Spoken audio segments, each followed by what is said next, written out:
it was very it was easy to verify. It was verifiable. You are able to do your claims, batch them, produce a report of the claims, and even be able to print the hard copies and present to a nearby NIF branch for claiming purposes. But in this, we are advised that this new system is going to be using artificial intelligence, where you will be able to do a claim at the facility. When you have done that claim, nobody approves the claim. It is approved by the artificial intelligence, sent directly to the national treasury, and then payments also are done directly from national treasuries to facilities account. You know, I've been sitting down to think quite much about how this system programming was developed, and however efficient it will look like, where somebody is convincing Kenyans that when our data or our financial statements are going to be guided by an artificial intelligence system, which we are not able to get rid of or to access in hard copy, not even to see them, that how many claims have we done as a facility or as an hospital, then what will transpire at the end of the day? It will be very clear that such exposed system to a few individuals, you know, it's an efficient system, but exposed or available in the hands of a very few individuals who are able to access the data, and they can sit down and decide to pay how much they are willing to do and how much they are willing to do away to mismanage rather. So this is not a really efficient system. If you look at it, number two, NIF system, there is this part of Lenda Mama created by the NIF and during the Uru's regime. Lenda Mama had its own separate registration of beneficiaries. Like for instance, if you look at the Kenyan population, maybe if I take one facility, if you do assessment, you'll realize that each and every month in a delivery room, 18% of the total deliveries will be teenagers. And these teenagers, they are our sons, they are our daughters and our sisters. These people do not have ID, but they have become pregnant and they must deliver. So you realize that in the new system here, we are subjected to two conditions. One, you must have an ID as a mother. Two, you must have a smartphone. What are the roles of these two things? You realize that if you come with somebody's ID, then you are going to be barred from the Safaricom data capability or capacity, in a manner that the phone number that you provide and the different ID that you provided, they are not going to correlate. And so their concordance are not going to allow you to actually get registered. So we have realized that a good number of young Kenyan population are being left out to pay for their delivery costs. And again, to make it sad, when they have to pay, he has increased the payment rates, which Lenda Mama was making at 5,000 shillings. He has increased it to 10,000 shillings for SVD, spontaneous vertex delivery, for these people who just deliver normally. Then for those who have been taken for Syrian section or CS, they were paying 10,000 previously, and now they are subjected to 30,000. So I'm wondering, suppose these the 18% of Kenyans, if they are not going to access these IDs and get registered in this scheme, Are they going to be subjected to pay this 30,000 or the 10,000 in hard cash as the hostels requires? So that is another worry in this system. So they are not ready to leave it open for the expectant mothers to register as they were registering in the other previous schemes. What will be the results of that? You realize that if you look at the facilities currently, a good number of expectant mothers will be running back to the traditional birth attendants. And when they go back to traditional birth attendants, will be having high level of perinatal deaths, neonatal deaths, and maternal deaths. And especially those will also be suffering from sepsis for the cases who have been taken for CS. So I'm really, really wondering why Kenyan people or Kenyan government has to go into a system of such kind without proper interrogation. Lastly, and even to those who have qualified, having the ID and the phones, whether the smartphone or the other phone, even for those who qualify to have those, you realize that when you register a mother today, for instance, a mother just walked into the facility for antenatal care today, and then you advise them to register. If you register them so that they may be safe at the point of delivery, you realize that some mothers, the means testing that they are using is instructing that a mother should pay 1,030 shillings per month. That is a total of 12,000 and above per year. And then they follow it with a condition that for you to then become eligible, you must make a 1-year payment plan. Look at that. Who is going to afford that? How many number of Kenyans or expectant mothers are going to suffer in between this transition period? Did they even really sit down and think about what is going to happen at this time that we are transiting from this to that? I believe and I know that in systems transition processes, we have what we call piloting ought to have been done. Maybe a selected area ought to have been used to pilot this process when the two are independently operating. But now, you've just maybe abruptly eradicated the system that you are using. You are brought in a new one. The new one has several challenges. Nobody is there to address them. I don't even, the experts, the developer, the person who even developed it, keeps on changing the software. The other time, the first software that was developed was changed a day after it has rolled out because of inefficiencies. Right now, the software that they have reintroduced is still leaving a bunch of Kenyan people behind, despite the fact that they have severe conditions to be attended to.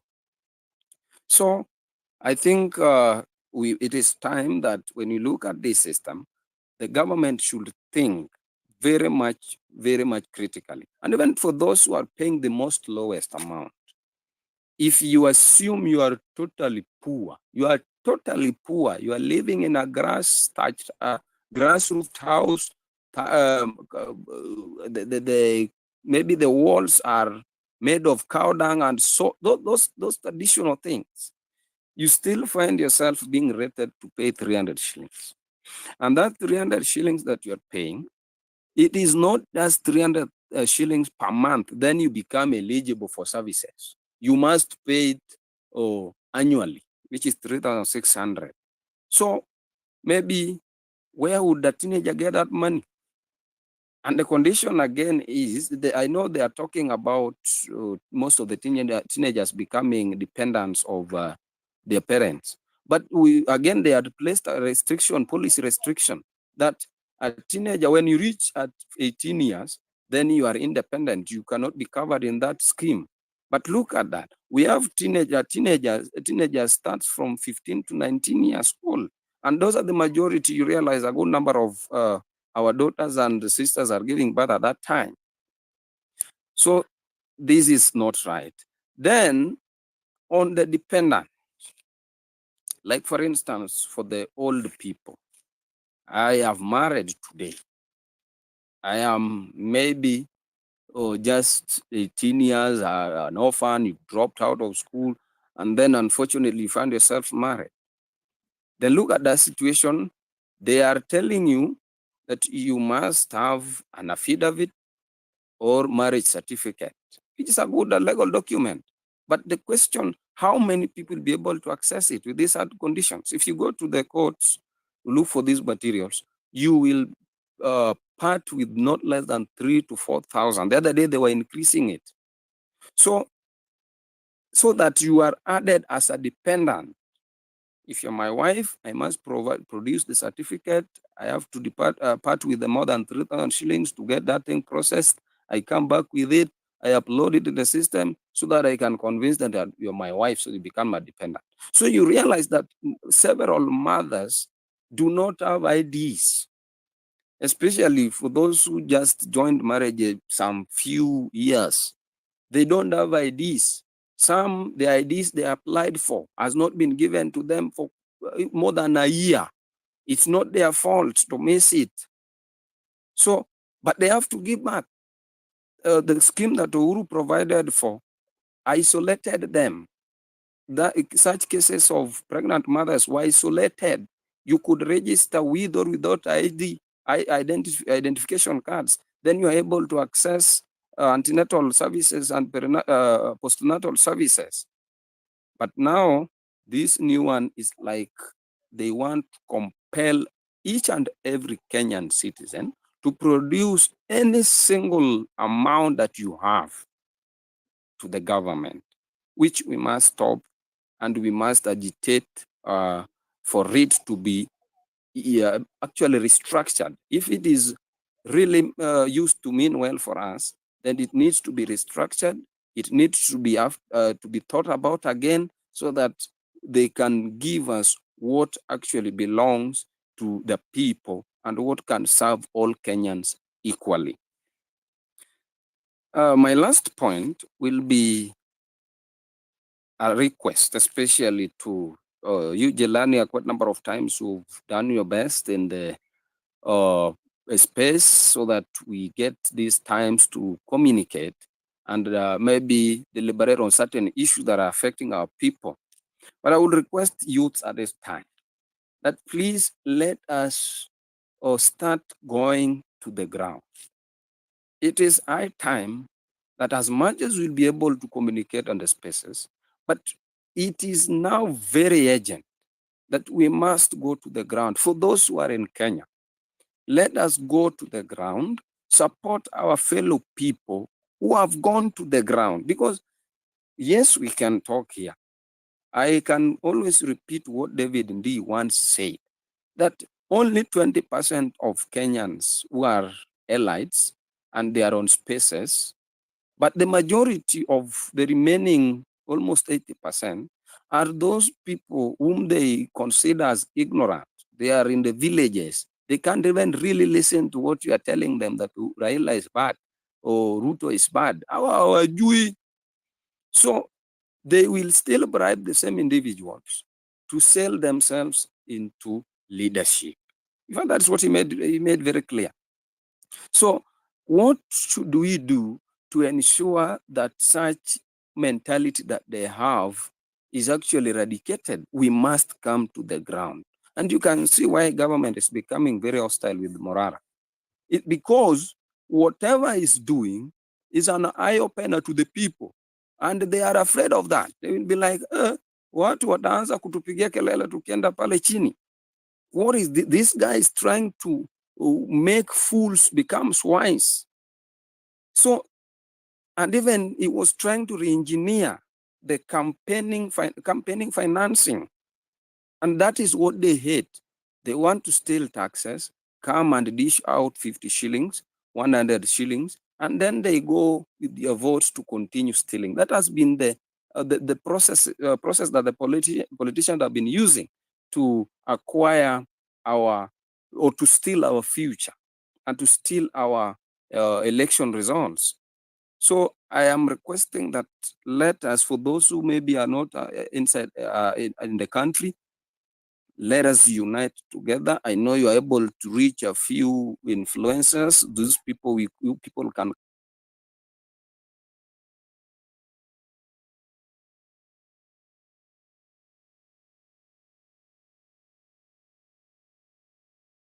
support those who can appear on the ground and hold serious rallies. When we go to a place, let them get shaken up so that we get ourselves prepared for the next general elections. Otherwise, for the processes that they are fighting over, is impeachment of Gachagua and so on and so forth, let them fight themselves so that when they are done with fighting themselves, we shall be able to overtake them. Thank you. Thank you, Opio, for your submission. That was very detailed. I appreciate you. I think the most compelling reason why SHIF is very terrible and we must start to have very serious conversations about rejecting it and going back to the streets if that's what's necessary is SHIF is more expensive than commercial health insurance policies. You're better off instead of paying SHIF and then going to fight with the government on whether they're going to pay your medical bills or not. You're better off having a commercial insurance policy, because if you compare them shilling to shilling, you'll get more value from Jubilee Insurance than you would from SHIF. So it literally makes no sense. And then now, this Linda Mama thing. The reason Linda Mama was such an important government-driven campaign was because at that point there was a lot of maternal deaths. Women were really dying giving birth. And the whole world has figured out how to keep women alive when they give birth, but Kenya, we hadn't quite gotten there yet. So Linda Mama was the government's intervention to prevent maternal death. So women would get all their pre-clinics taken care of, all their maternal clinics taken care of. I think also all the vaccinations once the kids were born. They got the whole package and it was free. Now these idiots are busy saying, "Hiya, we don't want Linda Mama anymore. You guys can go die." And I'm just like, why are we sitting just chilling whilst this is happening? I mean, it's one thing for them to roll out, for them to cancel Linda Mama. It's another thing for them to bring out a system that just takes all this money out of our pockets. Like, now we are not talking about 12 billion. It's now 48. And now it's not even 48. It's 104. Oh, it's not even 104. We also need to pay transaction fees. Like, you people, sijui kwa nini hamkasiriki like me. Anyway, DJ Kuroba, welcome to the space. I see I've added you as a speaker. I saw you did a video. The floor is yours. Speak to us. Good evening, guys. It's great to be here tonight. Good discussions. It's very important for us to have this kind of talks during these times, because so that we can equip each other in what is coming. I'm gonna narrow my discussion to what is my imminent future on this SHIF matter, and I'm going to explain a reality that I just bumped into just a few days ago. So this SHI Act under SHIF, it's where it covers dialysis. And I realized there is for those patients who are pursuing a transplant route, you might think that the contributions you're contributing will actually cover the transplant.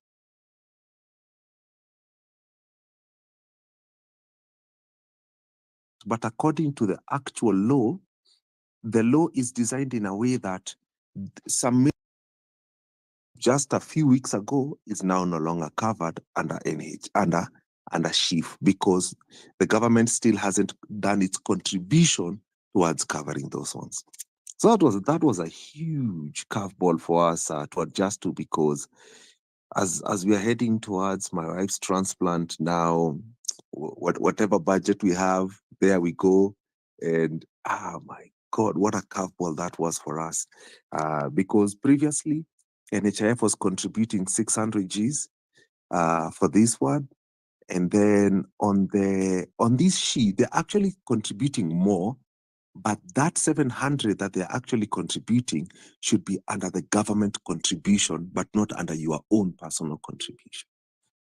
And they have all these many covers that they have been, like the other day I noticed they had a dental cover, but that dental cover is covered under the government contribution.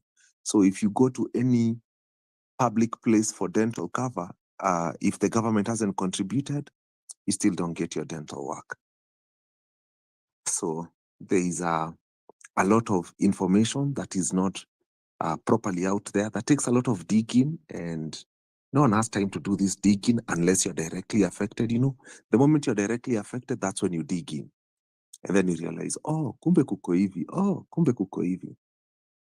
And it's such a curveball. Man, I don't know where our country is going, but what I like about where we are is we are discussing, and the more equipped we are, the better off we are, the better decisions we'll get to make, and the more we'll know on how to get the best out of our own government. So I wanted to mention that this is a good conversation to have, not for now, but for the near future. Awesome.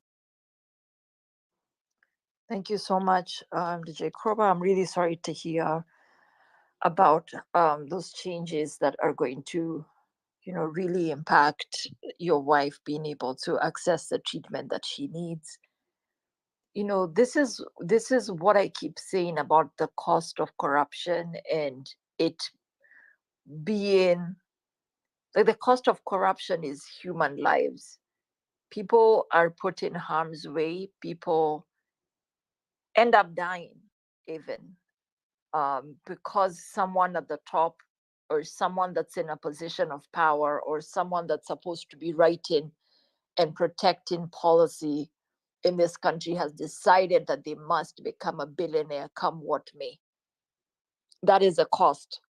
The cost is you have policies that are written that cause deep suffering.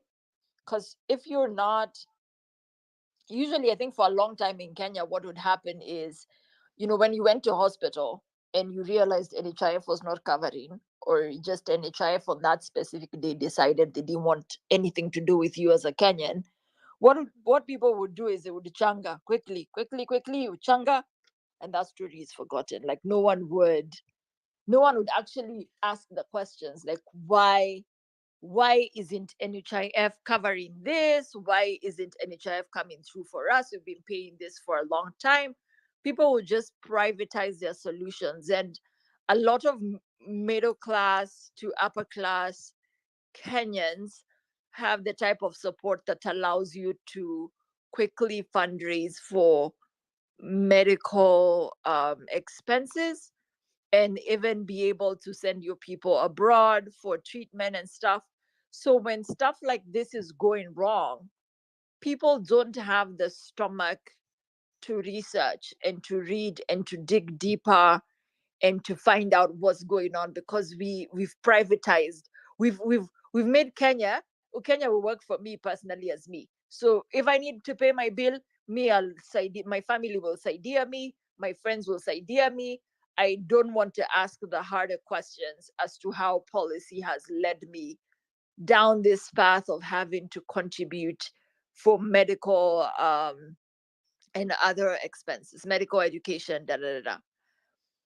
I think the part that's even most profound, or the bit that I'm having a really difficult time understanding, is NHIF really wasn't a broken system. All they needed to do was figure out the looting, the money that used to get stolen. That's what they needed to figure out. And they also needed to figure out how to make coverage more universal, so that now it's not just civil servants and people who were employed by the government who are accessing, NHIF, or even employed by bigger organizations, but like coverage would then include entrepreneurs and everybody else. As long as you had a cover, then as long as you had paid your NHIF, then you could access medical treatment. That's all they needed to figure out. I don't understand why we needed to have a whole brand new system. That for me is still something that I'm having a really hard time, figuring out and accepting.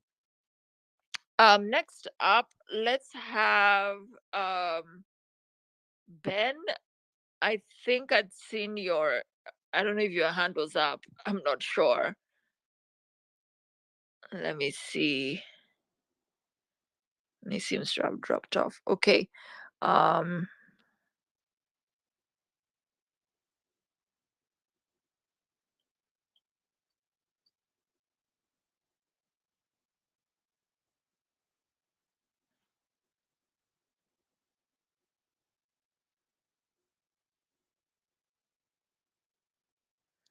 sorry, I'm having a hard time seeing the hands that are lifted. So give me a minute.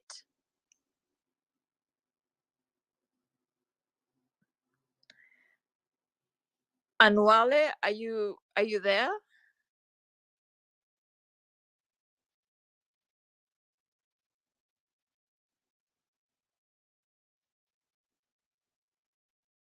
I think he's having technical problems. Okay, let's move on to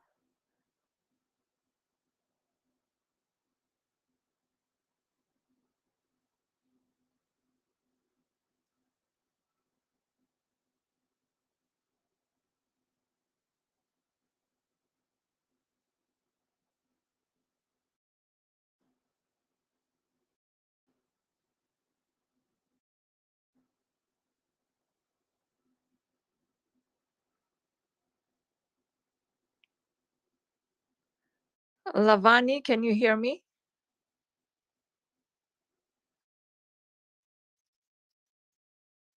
Yes, you could go ahead. Thank you, Jelani, for hosting this space, and specifically to all Kenyans who are listening in, that we are at a crossroad as a country, and a lot of things are happening, and it is just disheartening that humans that we elect to represent us, people that we had good intention, who walked around the country promising us heaven and good things, they just turn against us without blinking. But I think our constitution foresaw most of these things, and that is why in the clause, one of the constitutions say all sovereign power resides with the people of Kenya.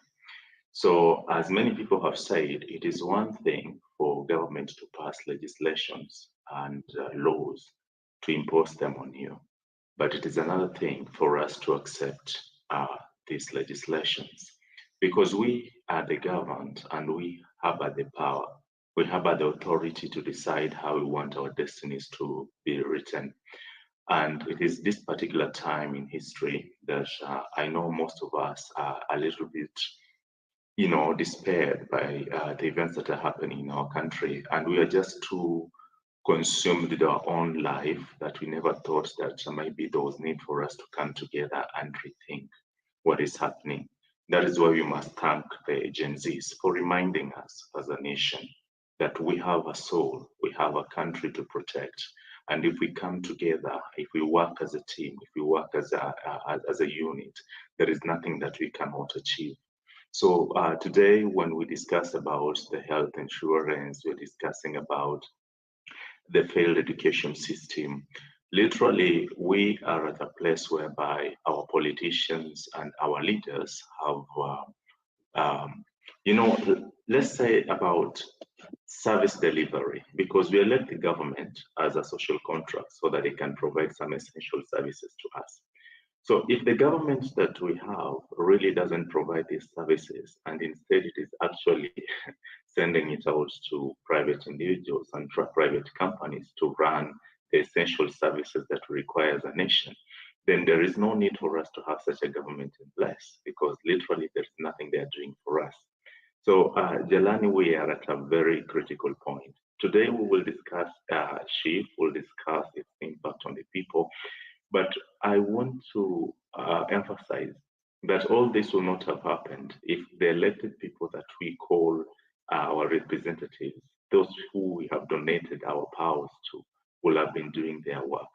It is saddening, it is really saddening to see that an issue that is so controversial, members of parliament have no time to even just say, let's listen to what concerns Kenyans have, because we are not against having a national health insurance policy in place for all of us, because our mothers, our children, our spouse, we need that health coverage.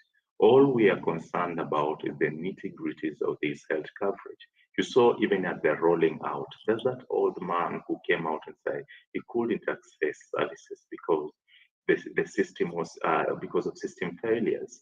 You will think like we just woke up yesterday and decided to implement a system, yet we have been preparing for this. This means clearly there was no proper preparation, and clearly those who say the system is functioning are just but making reassuring, reassuring us, but the things are really bad. Because if in the beginning you're getting it wrong, then it means there's a lot of hidden things within the system that need to be addressed even before rolling out. Someone mentioned about a pilot program.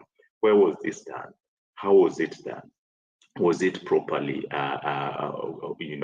instituted? And if that was the case, then why are we so opposed about public opinion? Because we are the people. We are the one contributing funds to that kitty.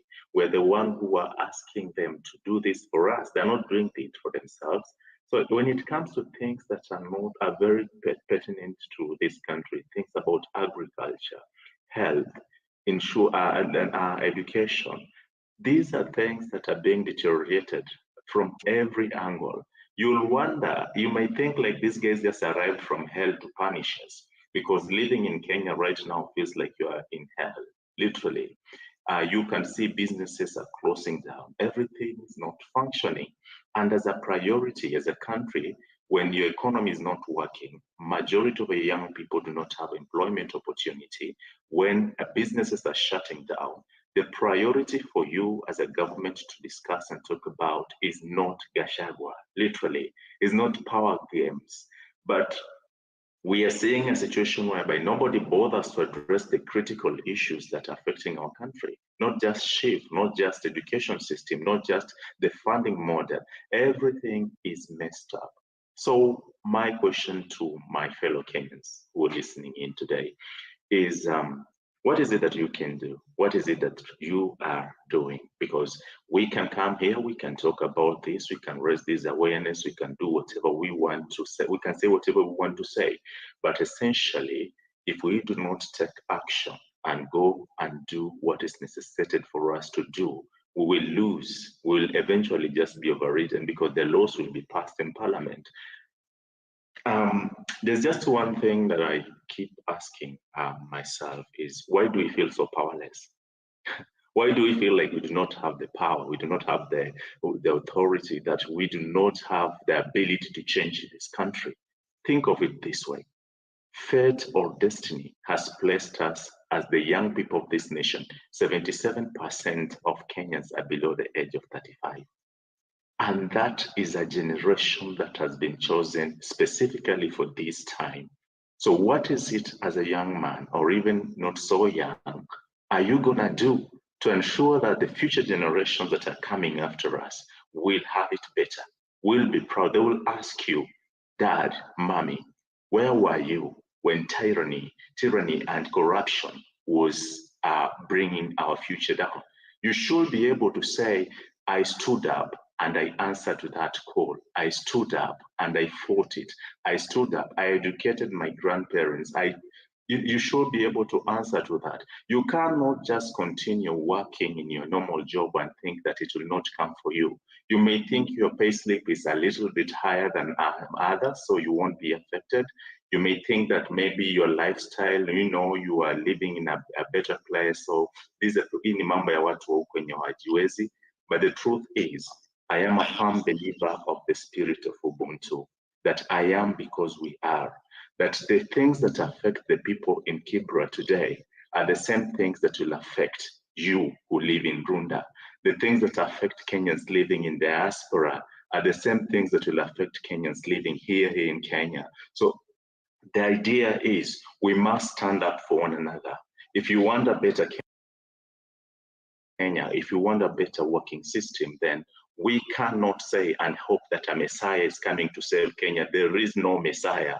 Let me tell you, if some of you think there is one single man who will come and declare and say, today I am here to say that Ruto must go, or today I'm here to set up everything from, nothing like that is going to happen. You are the one who will stand up and make sure this country is functioning.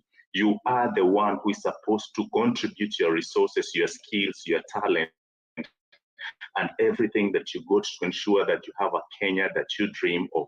You may be attending these places and you think like this is the only thing that you can feel powerless. But remember, if a campaign is raised today, like some of the campaign you are going to announce about is, how are you going to support that? How are you going to support that individual who is going down to the streets and just saying this is wrong?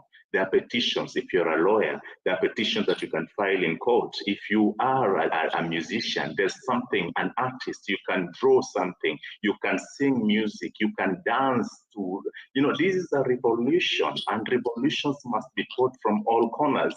And not a single individual, again, I'm insisting, not a single man is coming to save us. We are the one we have been waiting for. So if you think there is someone who is coming and saying, okay, fine, guys, let's do this, then you are much, much mistaken. This country is going to be fixed by you and I. If we choose today that there is something I'm going to do, then you must do that thing that you have to do. Let fear be gone. We only die once. And if the government is going to come for us, then let's know that this is a snake with many heads. If you cut one, another one grows right after that. If you kill this person, another one will come after that. So we must be able to stand up for one another. That is the spirit of being a Kenyan. I see it when people are sick. I see it when our kids are not able to afford school fees, and we call for harambes, we call for mchanga. That is the true spirit of being a Kenyan. Caring for one another, standing up for one another. What is it that is making you so fearful, so powerless when it comes to government? And yet government is you who decided it to be there. You as a person, if today you say we are done with this Ruto regime and this okay, sorry for that. But if you're done with those people and you just want to say this case must be gone, then we have the power to implement that. We have the power to do that. Don't feel powerless. We the people have the power to make this life better and beautiful, different. For the kids, sometimes when you feel like giving up, I want you to remember that there is a kid that is in Turkana and he's just looking forward for something. He's looking for someone to give them hope. If you give up on them, if you give up on these very young people that are coming up and just hoping for a better life, who else will stand up for them? Who will stand up for your cousin? Who will stand up for your brother? Who will stand up for your sister? And despite we have come so far already, some of us have already lost their lives fighting for what we are still fighting for. So if we give up at this particular point and say there's nothing that we can do, we are letting them down. We are dishonoring their spirit.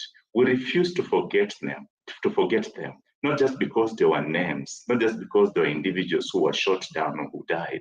We refuse to forget them because we believe even us ourselves, if we met with the same fate, someone else will stand up and say, and pick up my name and pick up the fight for us. So we must honor those that you have already lost in the battle. This battle is already deadly. A lot of people have been killed. So there is no fear of death. I cannot assure you that these people will not fight back. In fact, I can assure you that they will come for all of us. They will fight against anyone who dares to stand up and speak for this country. But it reaches a point where we must say enough is enough. We must say our collective gain, our collective ability as a people, our collective destiny as a people is far much greater than my personal ambition, than my personal desire. Maybe I don't want to speak a lot, but I just want to give you a reminder that in 1963, 1960s, I think, when Singapore was just a mushy land, and nothing was in that country. Lee Kuan Yew, in fact, they tried joining Malaysia, and Malaysia decided to expel Singapore from Malaysia because they felt there's nothing, no value they can add to that country. So sometimes it is okay to be not able to see hope where you are in. But there was a man called Lee Kuan Yew, and this guy came up with policy. He even cried on national television and said, we have desired to be with Malaysian as a nation, and we wanted to unite with them, but they have rejected us. But we have no choice as Singaporeans to rise and become what you want to become. They took their destiny into their own hands. I'll give you another example of China. In 1978, 8 out of 10 Chinese were living in poverty. Literally, there was if you are in those ages, you'll see the Drunken Master movie of Jackie Chan, and you'll see the environment. It was just mashed farmlands, nothing, just rice farmers. In 1978, they decided to take their destiny to their own hands, and you can see where China is today, a global superpower. That is the power that we have when we believe in ourselves, when we believe that there is something that we can do to change our lives. We can't just live hopelessly, like just be born, go to school, and then get a job, and then die. What about that? Start a family and die? We have a purpose, and every generation in history has a role to play. And ours today, if there is a role that we must play, we must stand up for, is to deliver the fourth liberation of our nation: economic freedom, accountability, and transparency and good governance. That is the thing, that's the clarion call that every young man should take it up and fight to the end. So there is something you can do. There is something you can do. Do not despair. Do not give up. We are in this till the end. And if Ruto thinks he can outlive us, we are younger, we will outlive him. If the government or the MPs think they can outrun us, we got the energy. We are not giving up. We are just behind. My guys, this Kenya needs us. My people, my brothers, my sister, my parents, Kenya needs us. Let us stand up for our country. Let us stand up for our nation. Let us say no. Let's say enough is enough. Whatever you got, do it. If you want to support initiative, people are starting initiative. Personally and others, we have come together, we are starting up initiatives. Support those initiatives. When it comes to agricultural business, okay, I don't want to, but I think what I can say is that we are more than capable of turning around the destiny of our nation. And there has never been a more pivotal time in the history of our republic than this one we are in. This is a privilege to live in these times. It is a privilege to be alive in this generational time, because history, when it will be written, it will remember that this generation that we are in, this very moment, this very time, is when Kenya took a turn for the best. Thank you. Let me stop there for now. Thank you so much, Lavani, for that powerful submission. 100% you're right that nobody is coming to save us. I've said this 100 times. I said it to the Kenyans that I met in Minnesota. I've said it so many times on spaces that there's no savior. It's either we rise up and we decide that we are going to liberate our country ourselves, or we decide that we are going to resign to fate and we are going to allow the people who are looting our country and taking us to the dogs to continue doing so. And let me just speak briefly before we allow. I think Duty Bound had requested to speak, and Droid did Ty as well. Before I allow them to speak, let me talk about the savior mentality, because I can see we have slowly fallen back into that situation where Kenyans are so desperate for one person to come and pull them out of the problems. So, at some point it was Baba, and everyone is expecting Baba to come through and, support the movement and stuff. And then Baba, obviously being a human being and being a fallible one at that, he makes the deals that he made for himself. And then we are back to being disappointed. Oh my God, how can Baba do this to us? And then we identify another person, maybe somebody in the movement, and we're like, oh my gosh, best human being ever. This is who is going to deliver us from this mess. We don't need to show up to Mandamano because you see so and so is doing such a good job. And then inevitably the circle of disappointment comes around again, and you're disappointed again. Now we've pedestalized so many people and turned them into our messiah, that when they let us down, it deflates the movement, because we are not personalizing our salvation. You guys are seated waiting for someone random to come and save you. And then even just like generally when we are trying to hold these spaces, even to talk about, SHIF, Adani, JKIA, Ketraco, university funding model, just whatever random scandal that is happening every day, because every day is something new. You have the one side that's like, oh, this people, the reason diaspora people are doing this is because hata they don't have people to talk to, they're so lonely, they don't have friends. Oh, it's and you end up sucked into a space where, instead of focusing on the fact that your country is getting sold piece by piece, and this is a matter of national, like, it's an emergency for all of us, whether you are in Kenya or abroad. We start getting into small conversations that they're not helping us.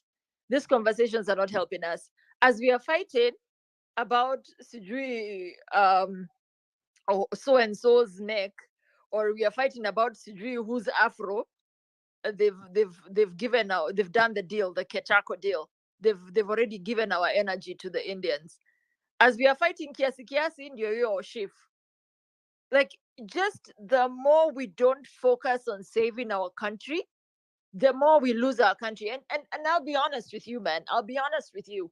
The people who have had an opportunity to leave Kenya, just either to visit or to live somewhere that's not in Nairobi, those guys have options.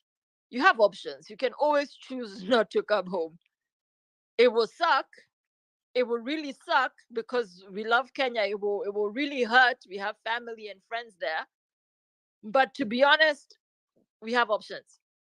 You can't be in Kenya seated and not loving Kenya the way you should, when you know very well in your head you don't have that option. You don't have the option to be like, okay, I'm gonna pack my bags and leave.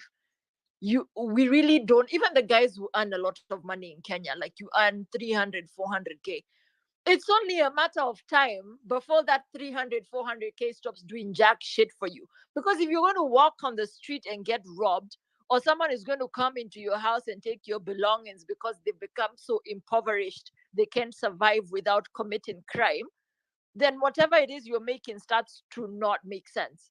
So I really did want to hammer that point of, there is no savior, there is no army, there's no cavalry.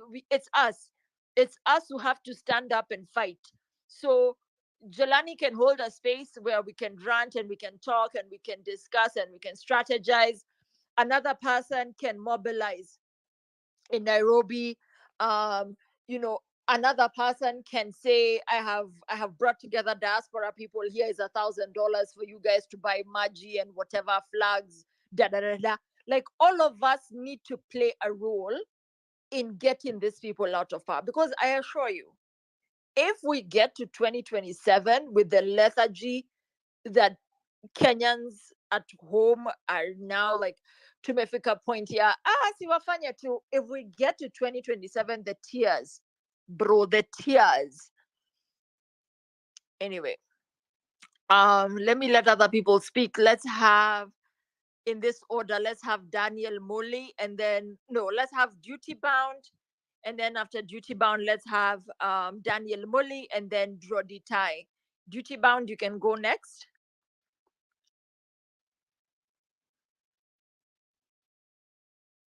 You need to unmute yourself to speak, Duty Bound.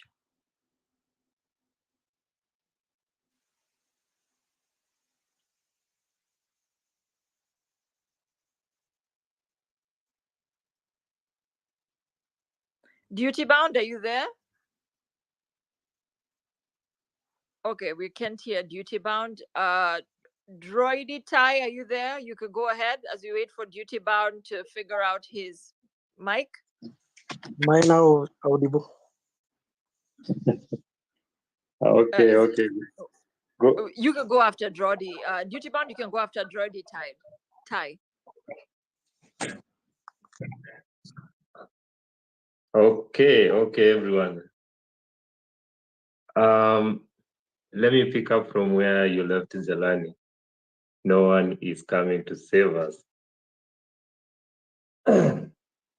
Over the weekend, I happened to join a space where Dr. Miguna was talking, and I picked one thing. With all his experience, this guy has come to a conclusion that there is only one way we can do this. The streets will decide. And I'm also of the opinion that we need to avoid distractions. We need to avoid distractions, the talks of, I don't know, forming parties, blah, blah, blah. I don't want to repeat what Jelani talked about. It is true. We need to be laser focused on a mission. That mission, on my personal level, I've come to believe that it can only be achieved through the streets. Now, there's only one important thing I wanted to say in this space, which I think is going to be, it was going to actualize that mission. I would like us to interrogate everyone on a personal level, to interrogate the reasons. And when I say interrogate deeply, I mean deeply interrogate the reasons why you believe that we cannot have another way. We need to interrogate that, get that clarity in our minds. When we have the clarity in our minds that, look, the parliament is already, it has been taken hostage. When you consider the legal framework and how corrupt it may be, or it can be, sorry for the interruption. So what I just wanted to say is, let's interrogate that. Let's get that, the reasons why we need to do this. And once we get that, it doesn't matter where you are. It doesn't matter whether you are in New York, it doesn't matter wherever you are. Even if you're in Kenya, you'll find the will to do what is necessary. And so, because what I have come to realize is that what happens is that with the confusion, people tend to lose focus. And that's my clarion call, I would say. Let's be laser focused on one. Why do you believe this is the only way? And let's have the clarity of mind on the reasons why you need to do this. Because on a personal level, I'm sure every one of us has been impacted on different ways. So guys, personally, I believe that the only way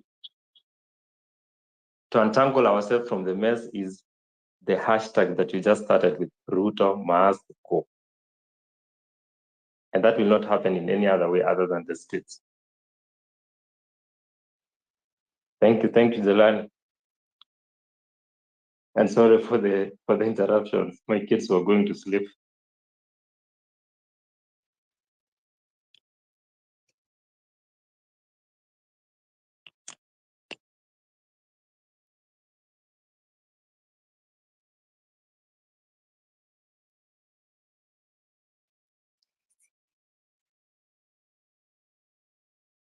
Hello, anyone can hear me? Looks like Jelani can't hear me. Rosie, do you want to go? Or was it the, oh, the guy has Ready? stopped. Yes. Sorry? Okay. Thank you, Jelani, for this opportunity. And I hope I'm audible enough. Everybody can hear me.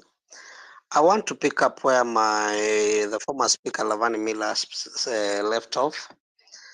And nobody is coming to save us. And it is up to each and every one of us to do what we have to ensure that we liberate our country. And I want to remind each and every one of us, the last 2 years has been hell on each and every Kenyan. And currently there's a bill at the Senate where the government wants to extend their term limits. That MP to get an extra 2 years, that governor to get an extra 2 years, that president to get an extra 2 years in position. And it is going, if we think things are worse now, just imagine them having an extra 2 years. So it is up to every Kenyan to stand up and be counted and bring change into this country of ours. We must all join together and have a common goal, have a common purpose that we want Ruto to go and his whole government to go. The parliament has failed us drastically. They are passing all these punitive bills, all these punitive taxes. They're imposing them on us. We are being colonized by our own people. They are pushing us to a point where people cannot be able to take care of their own families. They cannot be able to feed their own families. They cannot be able to go to access proper medical care. They're coming up with this whole SHIF and SHA the thing they are claiming they want to improve NHIF.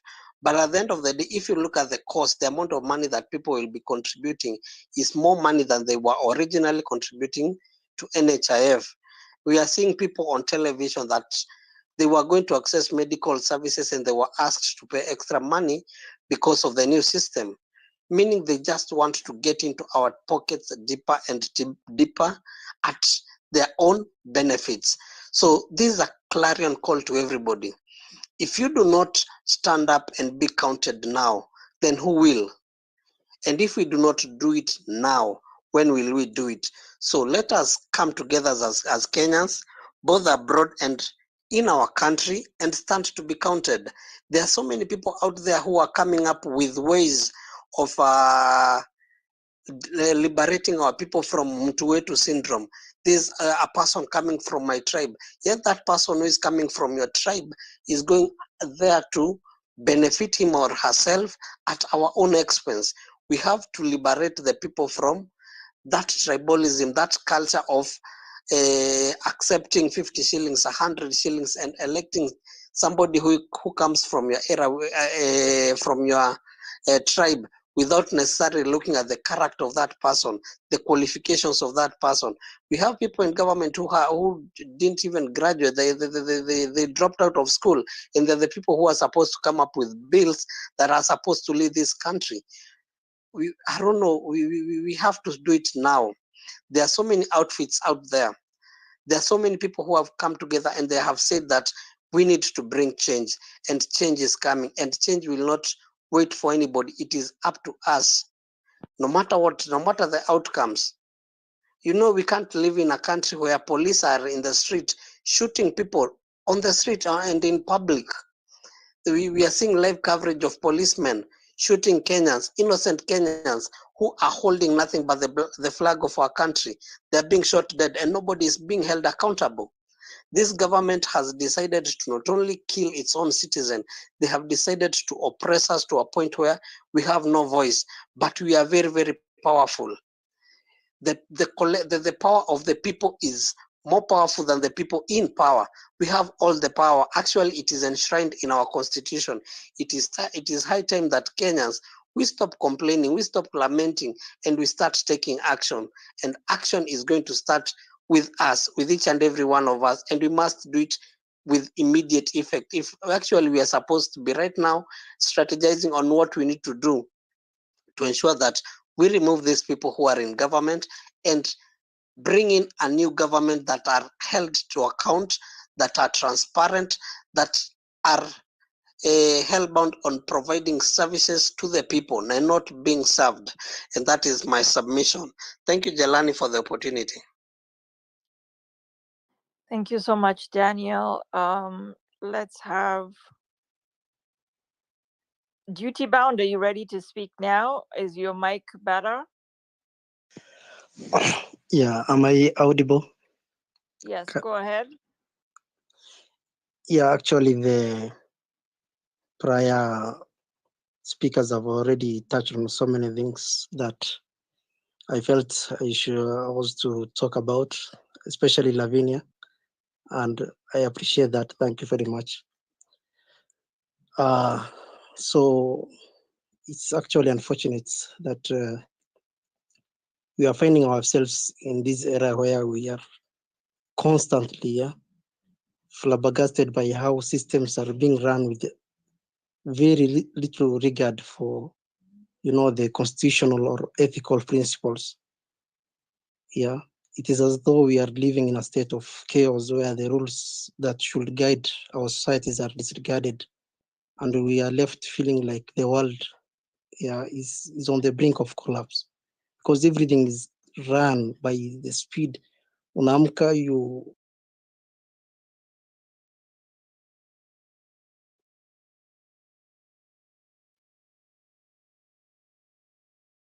Duty Bound, we lost you. Okay, Brian, your hand has been up for a while. You could go ahead.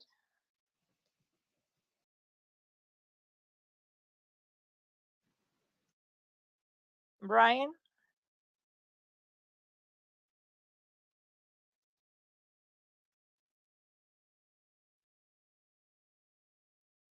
Brian, I saw your hand was up. Do you want to go?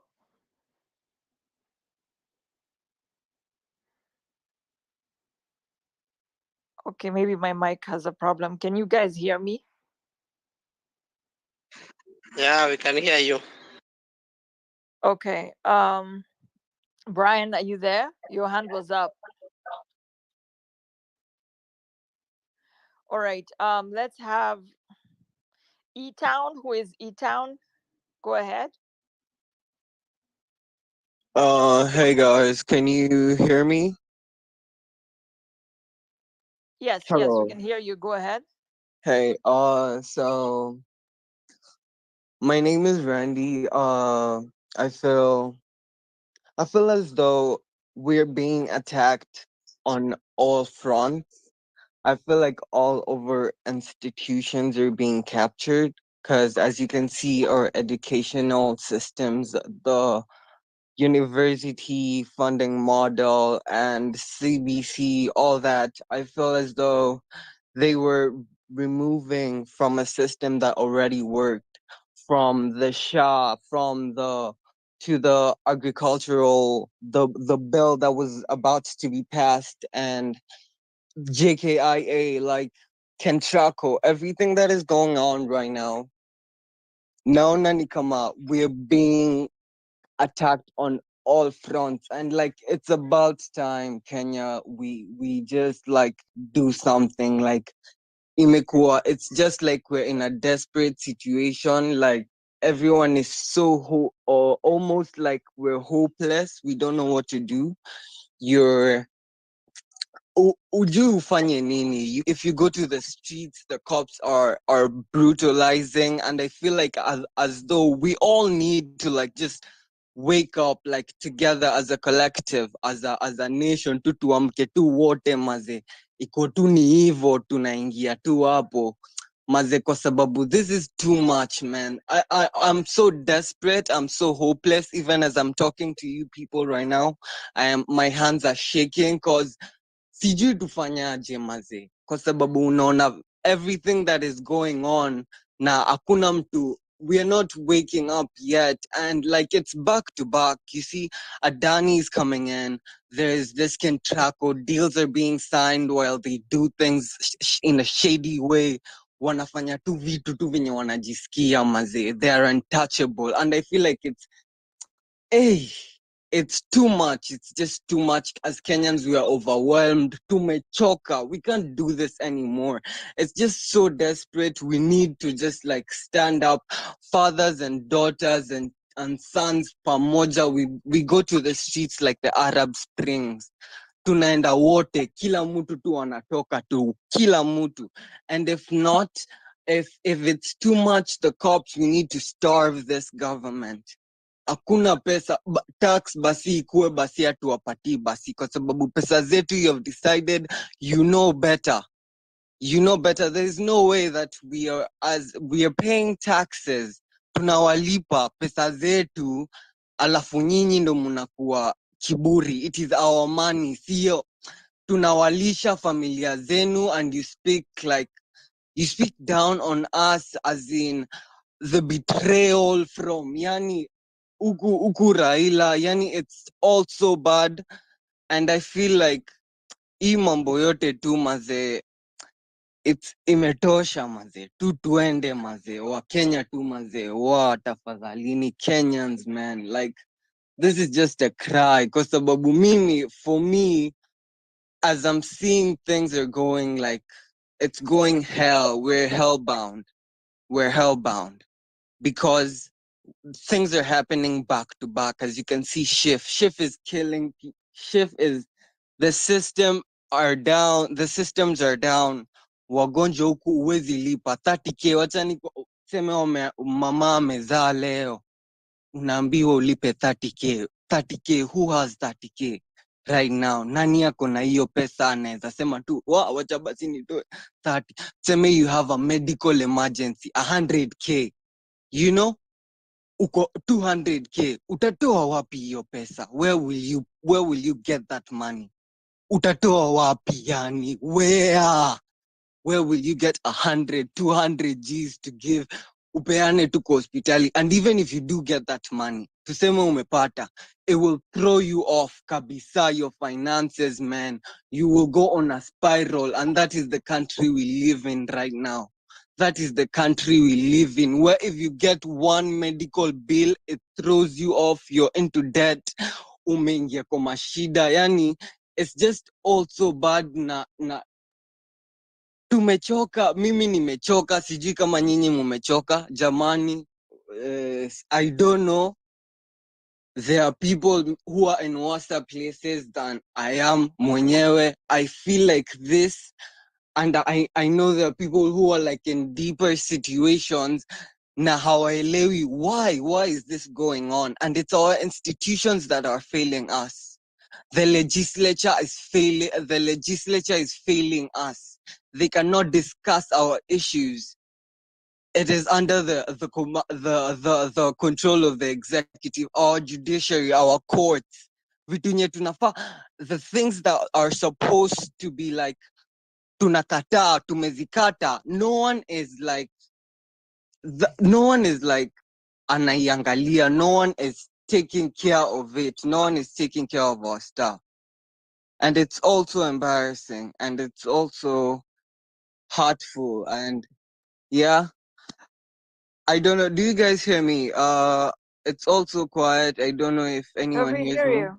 Yeah, We're hearing you. Yeah, we can hear you. and I speak with a lot of emotion because I feel the pain of my people. Naisikia yani, it's so hurtful, and it's so horrendous.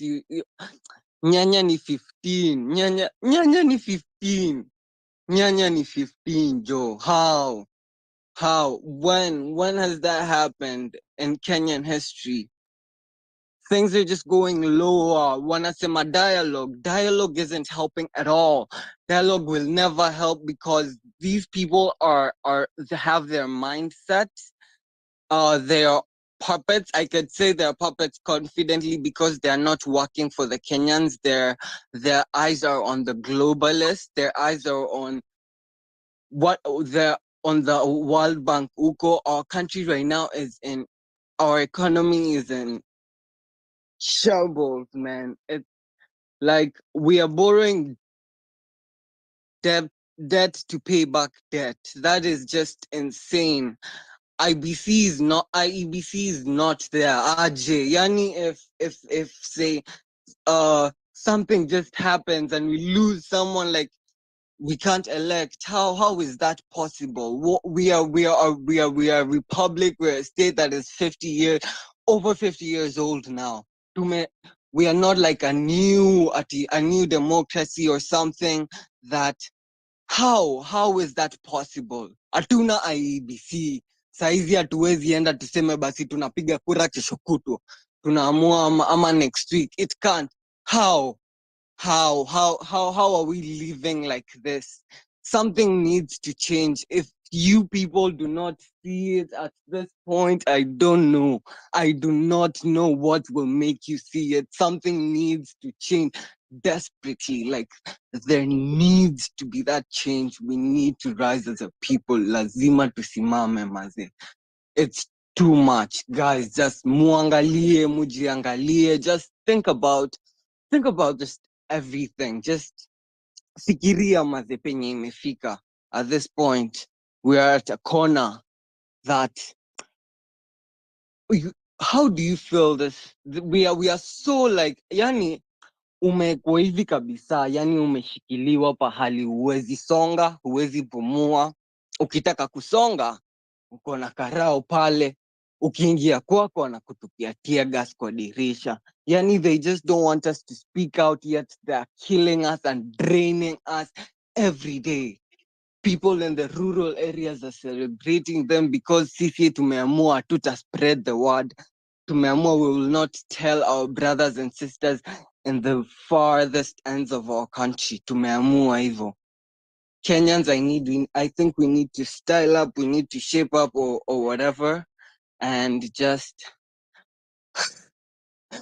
I'm sorry guys. My heart is racing, and thank you so much. That's all I have to say. Thank you. Thank you for the opportunity, Jelani, and thank you so much guys for hosting this space. Thank you. Thank you, E-Town. That was really powerful. I didn't want to interrupt you because it's your emotions. A lot of people relate with the emotions you're feeling that you're pushed into a corner, feeling I didn't know Nyanyani 15 Bob. That's actually insane.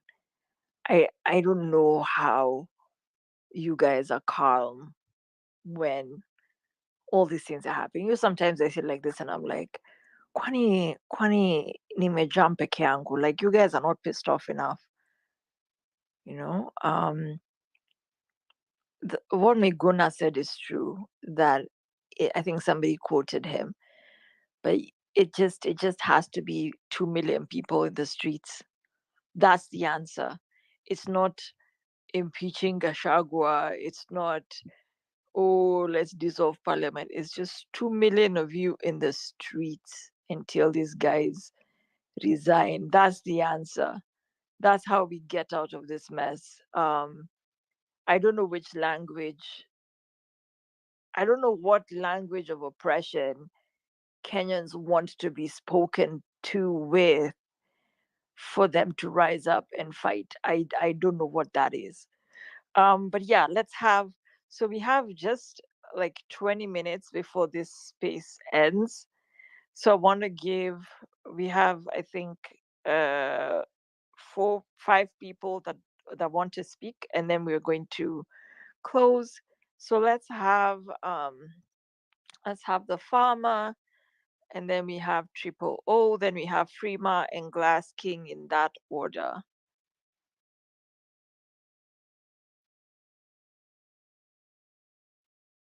Farmer, are you there? You can unmute yourself. Okay, Farmer dropped. Farmer, are you there? You should unmute yourself to speak. Okay, Farmer is not speaking. Triple O, are you there? Unmute yourself to speak. 000.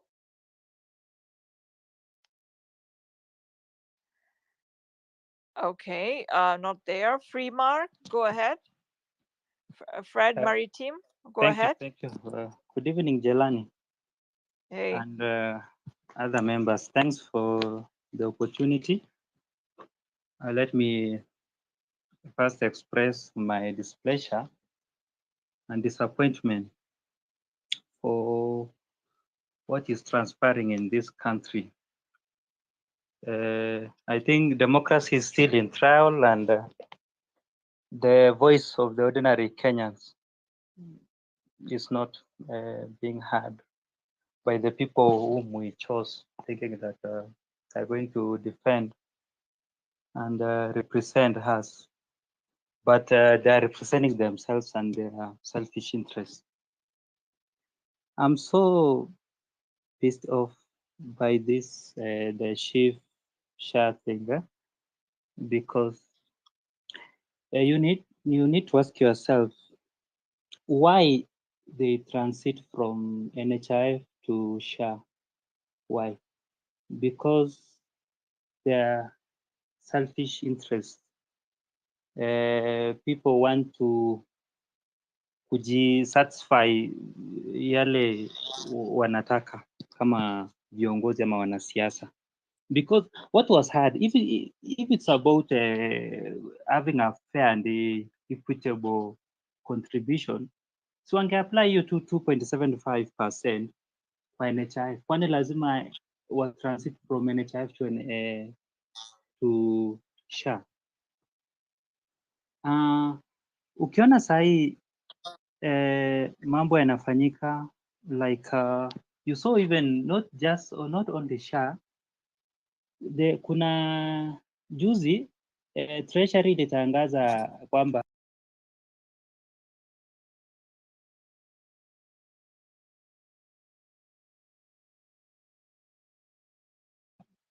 unaweza nisikia? Mnanisikia? Ahead, but Okay. also I need you to land so we can give other people a chance. Yeah, I'm we're going to be almost brief. closing. Yes, I'm going. Yeah. I was talking about there is an announcement which was made. It was made by the ministry. Was it the Ministry of the Treasury, Finance? I think 3 days ago, that the Treasury has set aside 1 trillion to ensure all Kenyans have access to water by 2030. So why set aside such a huge amount of money? I think it is exaggerated na ni mapema sahi sana. Mbona wasiseme watenge hiyo, watumie hiyo pesa sahi kwa hiyo mradi? Ukiona tena kuna mambo ya pay bill until that they are going to increase taxation on pay bill until charges. What does that tell you? That transaction fee itaongezeka, na hapo ndio tutakuwa it will add more burden to the mwananchi. We have also the ETR on the rent. You had Kuria, was it on Saturday or Friday? He said that the government has planned, there is a plan to increase tax rent. So what the solution to this, the only voice our government can listen to is a demonstration, going to streets. We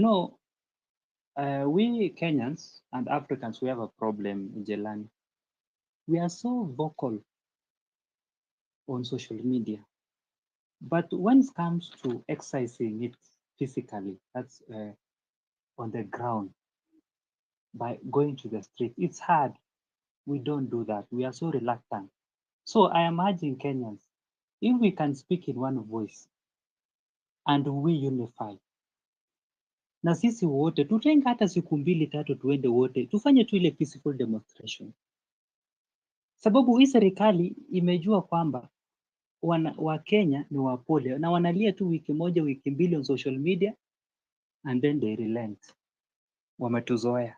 So kama tunge exercise that democratic right ambaye tumepewa katika kwenye katiba na to express our displeasure and air our grievances, tell the government what they are doing is not right, at least we will see some changes. Unaona sahi kama NHI, sorry not NHI, ile siku tuliandamana, serikali ilisema, Ruto alisema in the next 1 week or 2 weeks he would come up with IBC team, lakini wapi? Hakuna. So hata tukisema sahi Ruto must go, we don't have a IBC, a functional IBC in place ndio tuseme tufanye hii na hii na yale by elections.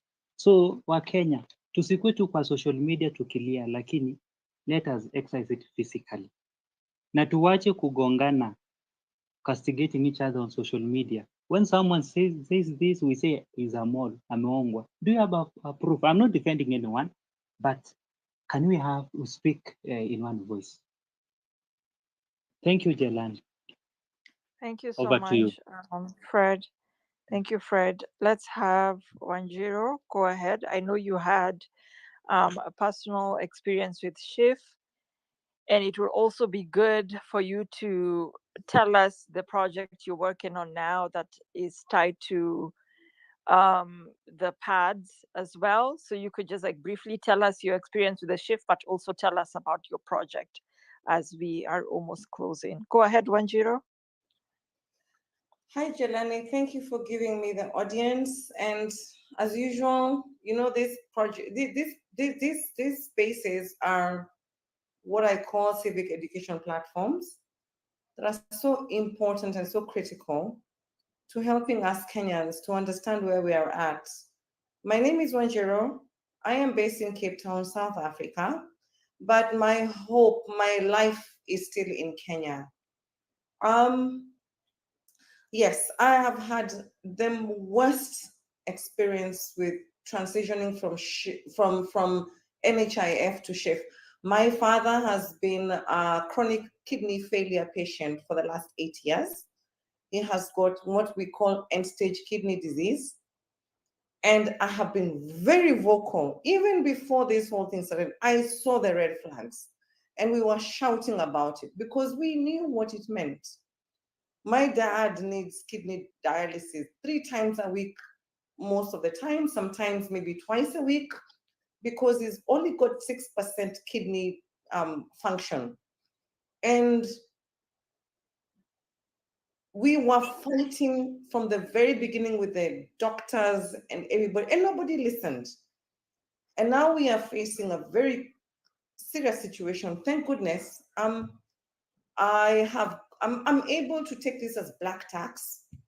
And it's costing me, if we look at the numbers, at 11,500 shillings, I'm looking at 138,000 shillings every single month to keep my father alive. Guys, who is even earning that kind of money? We have chosen to keep him in a very specific place, which is called I don't want to say which facility it is, but it is expensive because he has got kidney failure, he's got heart disease, and we know what happens when you get into dialysis. Blood pressure keeps going up and down, so you have to be in a facility where it is really, really good. And we have checked out all the facilities, and guys, it's not good.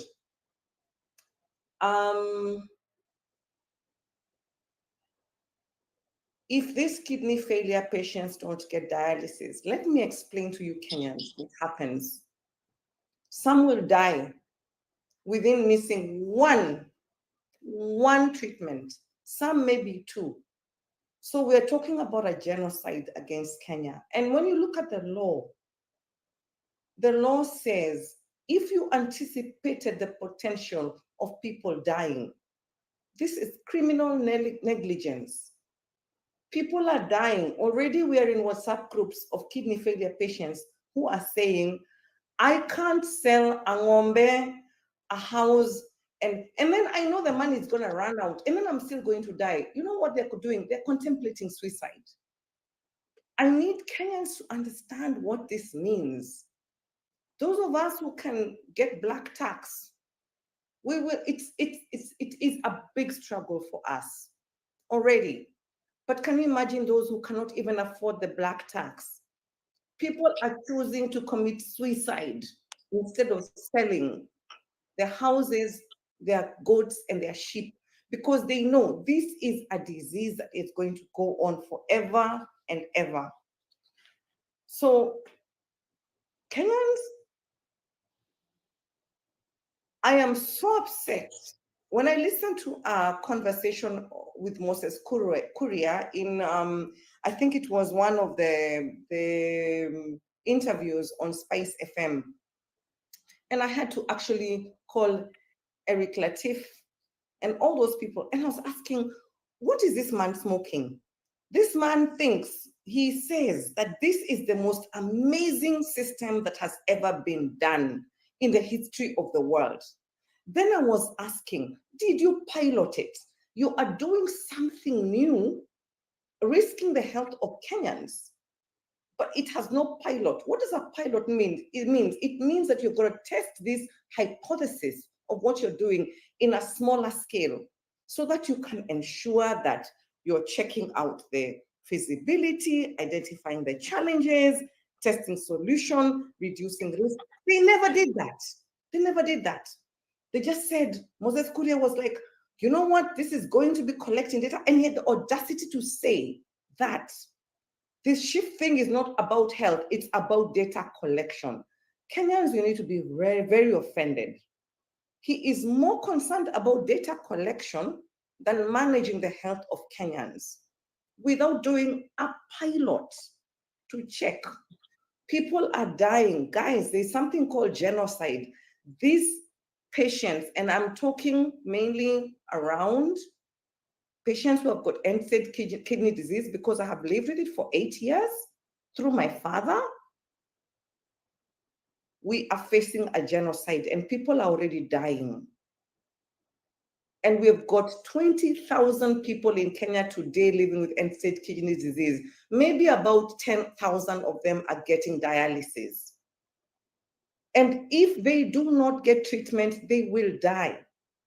And the death count is already happening. We need to be very serious about how angry we must be about this SHIF thing. I am saying that I am personally involved. I am fighting SHIF. And I just hope that Kenyans, we need to get serious about getting angry with this Kenya Kwanza government. They are trading human lives for profit. This is state capture. I live in South Africa. I understand what state capture does. I lived through the Zuma years and I've seen it. Kenyans, 2 years is going to be too long for this country to actually crash and burn. Jelani, thank you so much for giving me the opportunity to speak. And I hope all of you are hearing. This is serious. This government does not mean well for us. Thank you so much. I cede the mic. Thank you so much, Wanjiro. I'm very sorry to hear about your dad. But I like how you characterized it, that this is actually a genocide. It's so crazy to play around with people's lives in this way and to roll out new policy without taking into consideration. Because if anything, they could have rolled out everybody that wasn't actively receiving treatment and said everybody that's receiving treatment like dialysis every week will not be affected by the change, but everybody else that's otherwise in good health would then be on the new system if they even cared. But they do not care. And so you're also right in saying that 2 years is too late, man. And I've been saying that as well. I said it to the people in Minnesota. We really do not have the luxury to have conversations about 2027, because right now is when people are dying. Right now, our family members are dying right now. Our neighbors are dying right now. You saw there's a story going around that there's a famous Gen Z protester who was found dead. People are still disappearing and dying. And for me, I feel the more we settle down into our lives and the more we become complacent and we decide, we're not going to stand up and fight, the more our people died for nothing. I mean, we might as well not started the protests over the finance bill, because then it would have been for nothing if it means that we are stopping now. So I'm glad that we spoke today. I'm glad that everybody contributed on this SHIF and SHA issue, and everybody that came through to talk about Ruto going, and every contribution that you have given. I appreciate all of you guys for staying for the 2 hours that we've been on. I know I have been saying that I'm going to become more consistent with the spaces, and I do plan on doing so. I'm so excited that I'm finally in a place where I have a little bit more time. And so we shall be hosting more spaces to discuss the various issues that are coming up. And we are all set for, I believe it's October 20th that we are marching to Uhuru Park. I'm hoping that there are some posters. I'm going to put them up on my page. And tafadhali, if guys are going to Maandamano, please don't wait for other people to go for you. Go for yourself. Go for your future generations. In Kenya, see a one person, see a Morara Kebaso, see a Casmo, see a Jelani. It's all ours. We all need to take responsibility and, push Kenya to greater heights. It is now exactly 2 hours since we started. I would like to end this space. I appreciate you guys, and I will see you in my next space. Asanteni sana, and have a good night.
Tunaingia vijijini, mijini na hata jijini kukuletea taarifa mchana kutwa, usiku tunakaa kitako, tunadadavua tukichanganua taarifa na makala muhimu yanayokuhusu wewe na familia yako. Nasikia watu wanasema baba ametusaliti. Between baba kutusaliti na sisi kusaliti baba, nani amesaliti mwingine? Inapeangwa, it mostly goes to foreign ministries. So Baba is overqualified for that position. To build this railways for Africa. So now he's thinking about tumemkataa kama baba wetu. Unaweza kuwa kuna mtoto ulizaa ukapatia nchi ikuwe inamfanya vile inataka. Uhuru has been working very hard. Ruto akaenda huko na nguvu. Ruto was never invited in the inauguration. Ungana na Bernard Ngozi kwenye Open Forum Political Show kuanzia saa 4 usiku hadi dakika zake kila siku ya wiki kwenye Soundcard Talk. Open Forum Political Discussion Show.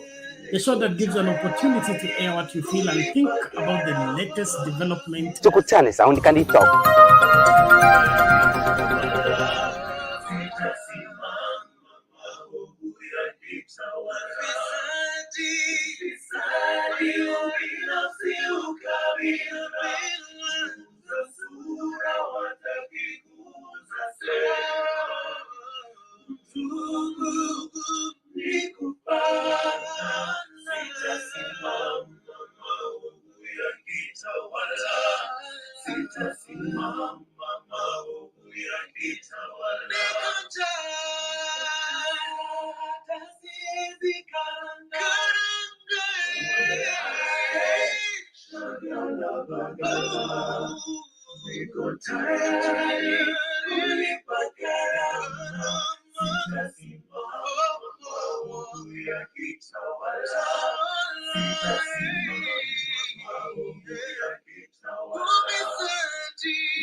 Good evening, everybody. I hope you've had an amazing day, despite the circumstances, and that your evening is going great.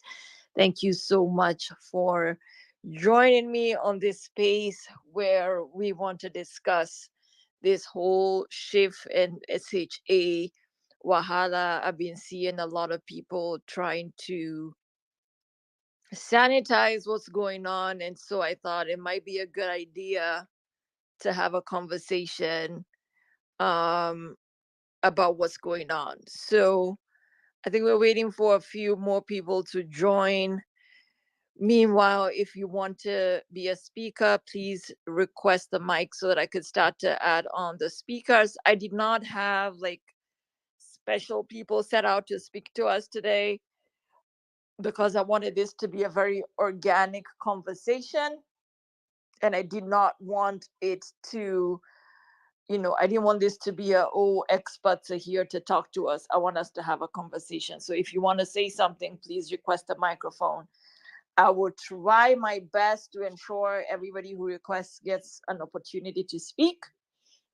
And most importantly, I want to hear from people who either have loved ones who have been affected by the switch over from NHIF to SHIF, or if you are a teacher and you were affected by the Minette Bliss healthcare debacle. It will be very good to hear from you, because I think these things that are happening to real people who are on this app. It would be nice for us to share our experiences.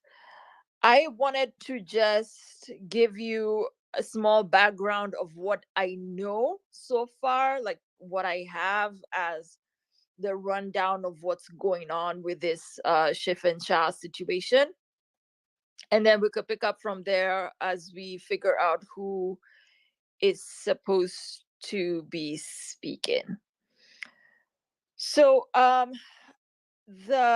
this whole situation with SHIF is closely tied to the whole Adani takeover. I'm calling it an Adani takeover because we saw whilst we were distracted with the impeachment of Rigathi, they brought in the Ketraco deal, and I think I personally did not even, I had not heard about it until the moment when the deal had already been signed.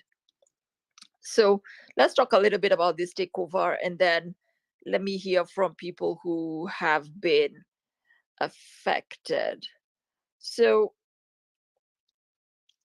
based on what a story that Nation Media ran today, apparently Safaricom had initially bid for this, UHC IT program. I mean, IT, like, I guess they were trying to do the back end for the UHC thing, and they had quoted 48 million.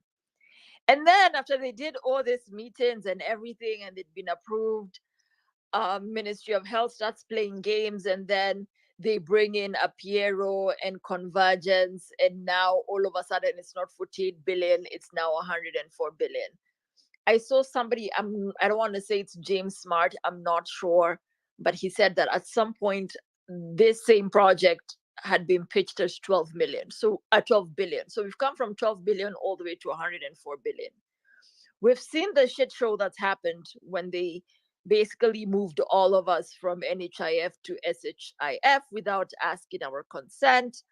We've seen people basically dying because they couldn't access medication, because once they went to the health centers, they were told, there was something going on with SHIF or the system, da da da da. So that's what I want us to have a conversation about. That's what I know so far. I know Adil Kawaja, the chairman of Safaricom, is involved in this. And we also know David Ndi's wife, Gatabaki Judy, is involved in this.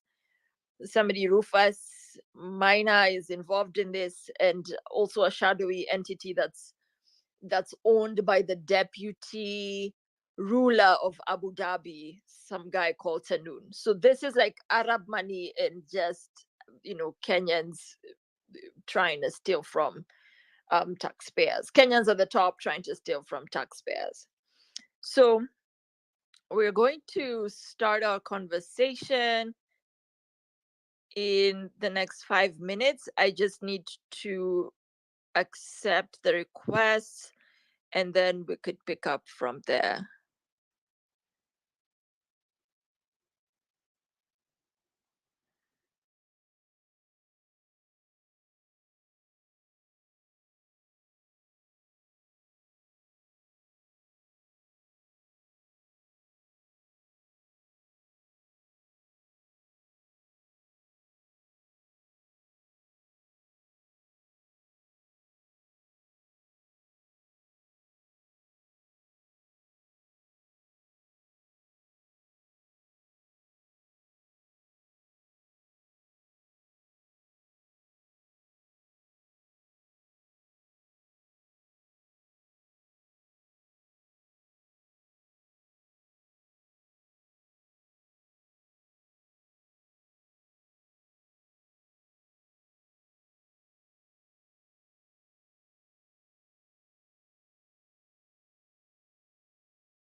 All right. Rosie, how are you doing? Karibu.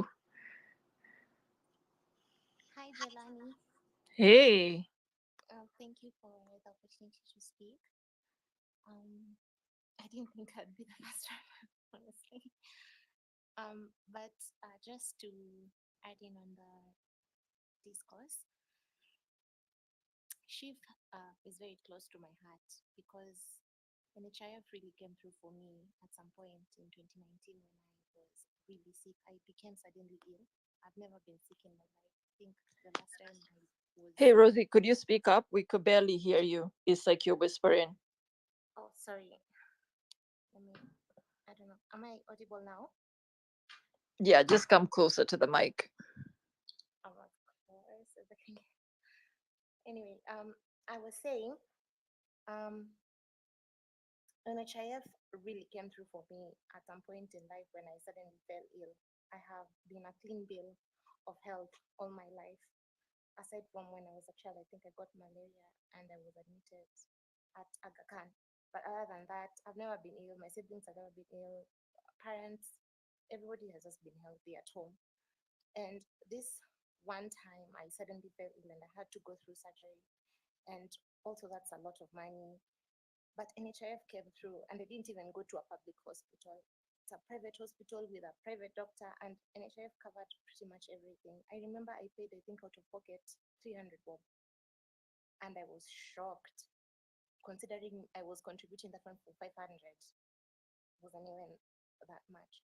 And I remember as I was recovering, there was this lady in the news who had, I think, uterine cancer. And they hadn't found out about NHIF until it was too late. I think she ended up dying. And I remember just feeling so sorry for her and just weeping for her during that time. I can't even imagine what guys are going through right now. I think yesterday I saw one casualty for kidney who had died for failing to come up with funds for dialysis. And I'm just imagining how many more Kenyans are going through this without anyone to help. They do not have money, and this government does not care. All they want is to get billions of shillings in their pockets. I mean, I think I saw someone saying it will cost us, I don't know how much more, 56 billion more for Adani joining the NHIF thing. And I'm just really, and everybody who's come up to say this what's it called? This technology they're introducing is way cheaper, like by millions, and it's being inflated to billions, to 100 and something billion. How many more Kenyans need to die for us to wake up and just say enough is enough? Because the power is with us. We can stop this if we wanted as Kenyans. But I think guys are not, when people who have the power, who have the voice to speak, most of us are not affected firsthand, so we really don't care. But really, if anyone has a conscience, we could speak up. We could kill this thing before it takes off, before it becomes, it is shoved down deep into our throats. Yeah. Thank you, Rosie. And yes, it will cost about 56 more billion for this to be implemented. And then apparently the paperwork also says that they want MOH to charge a transaction fee.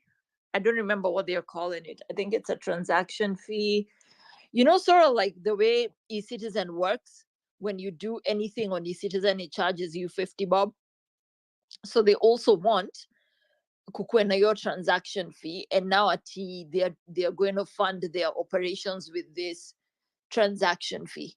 So over and above what it's costing us as extra, the 56 billion, there'll also be the service charge. It's not really a transaction fee, it's a service charge on everything you do on that, whether it's requesting the service, it will come with that fee. So this is going to be so expensive. I've been seeing, it'll be interesting to hear what event tech bros think about the system, like this thing. Do you really need 104 billion to build it or to implement it? That would be very interesting to hear, like somebody who might know. But yeah, it's they don't care about people dying. Frankly, when I tried to use NHIF many years ago, where I think the government was this must be like 2014, I think it was. The government was doing a push to ask people to register on NHIF and to use it when you like needed treatment or whatever. But at that time already, I think problems had kind of started, because I remember going to the hospital and being told that NHIF is only for, they told me it was only for employed people. And at that point, I'd already started my business. I was an entrepreneur. So frankly, I've never personally been a beneficiary of NHIF as me. It's never worked for me as a system. But I understand that there's people that it's worked for, and a lot of people have received treatment through NHIF. So, we can't say it wasn't working, because, like you said, there was people who had their kidney disease and and it helped. So, Oseo, you requested the mic. You could go ahead.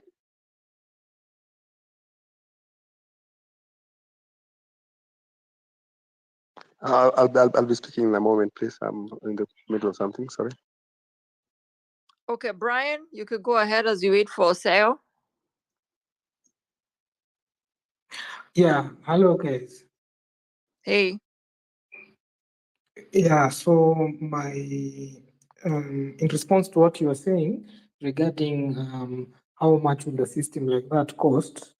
Okay, if maybe I can just go back, you would see that there was a Safaricom had submitted a quotation of around, was it 48 billion?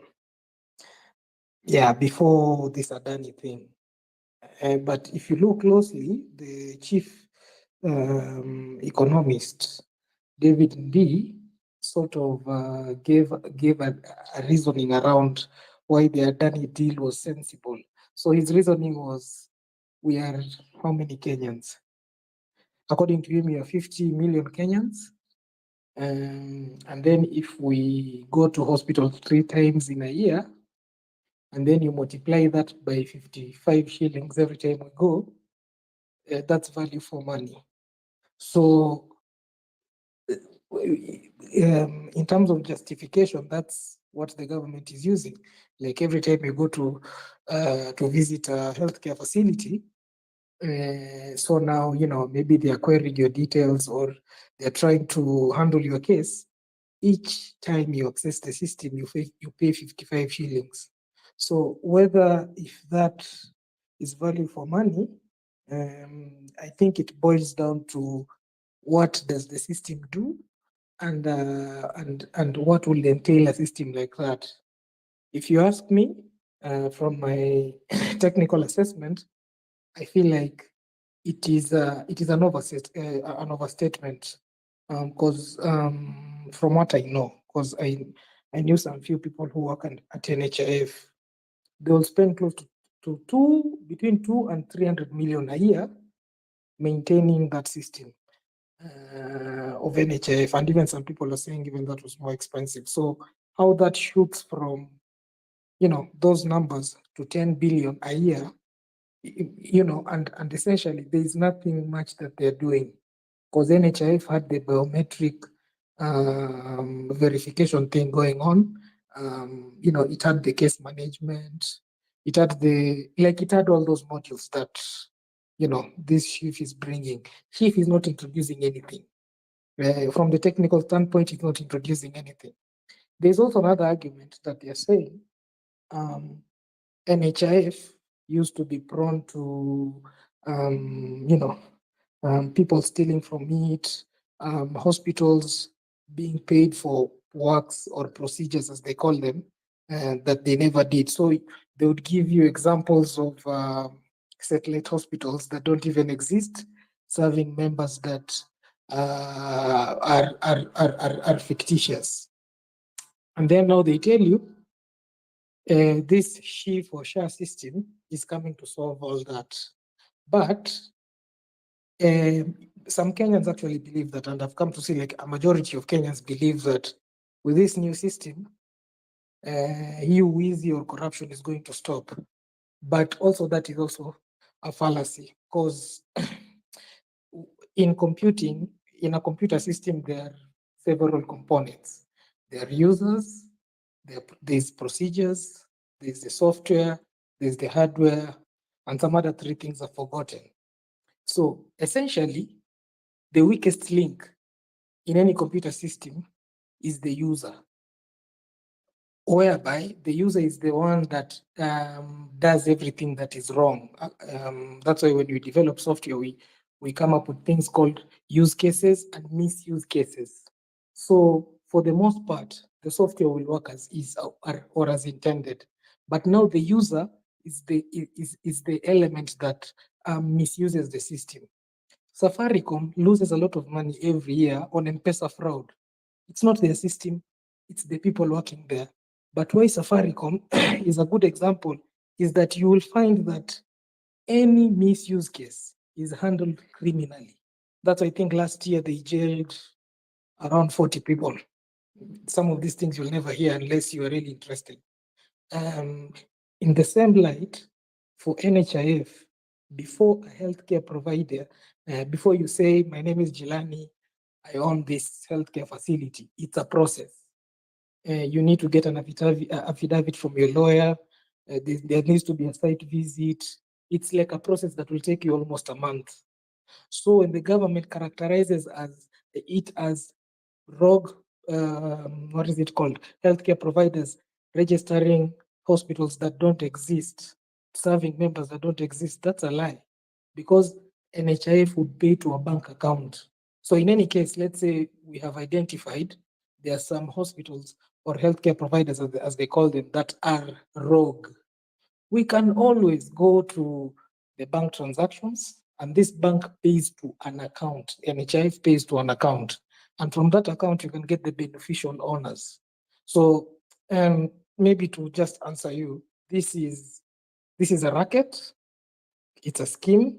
It does not make sense. You don't need 10 billion Kenya shillings a year to run a system that essentially stores records of Kenyans and retrieves them when they come there, when they visit the facilities to get the services. That's the only time. So it doesn't make any sense. Thank you so much for that submission. You're 100% right in saying that it's a scheme, because the more I read on this and the more I researched, I found that there's a connection between these guys who are in the SHIF system, SIH Africa, are involved with the guys who own Bliss Clinics, Life Care, Africare, and they're the same people who are involved in the Minet, what is it called? Minet, I think. Minet Healthcare. I'm not sure. Let me just confirm what it's called. So it's Bliss Healthcare, Nairobi West Hospital, Minet Insurance Brokers. So this Minet is the one that used to do, it had a lot of scandals with the teachers' insurance. And they're also involved with the company called Markle. So all these guys now are the ones who are telling us that all of a sudden, after messing up teachers' insurance, and policemen, I think, were also involved in that scheme, all of a sudden, they have the ability to build a foolproof system that isn't going just to lose our money and just to revamp our healthcare system. Like it's so unbelievably stupid. And then the other thing is when they say that NHIF was marred with fraud and everyone was stealing, and then they take all the records from NHIF and just move them to this system. I mean, what are they saying? Because you like, if really there was ghost people that were being paid through NHIF system, then it's stupid to migrate everyone. They should have just let everybody register themselves as needed, and then they would have, I guess, weeded out or then prevented ghost registrations. The whole thing is just so crazy to me. I don't understand what system this would be that would cost, let alone 104 billion. 1 billion still is just, it seems like a lot. Not it seems like a lot. It's a lot. MCA Uteru, are you ready to speak? You requested the mic.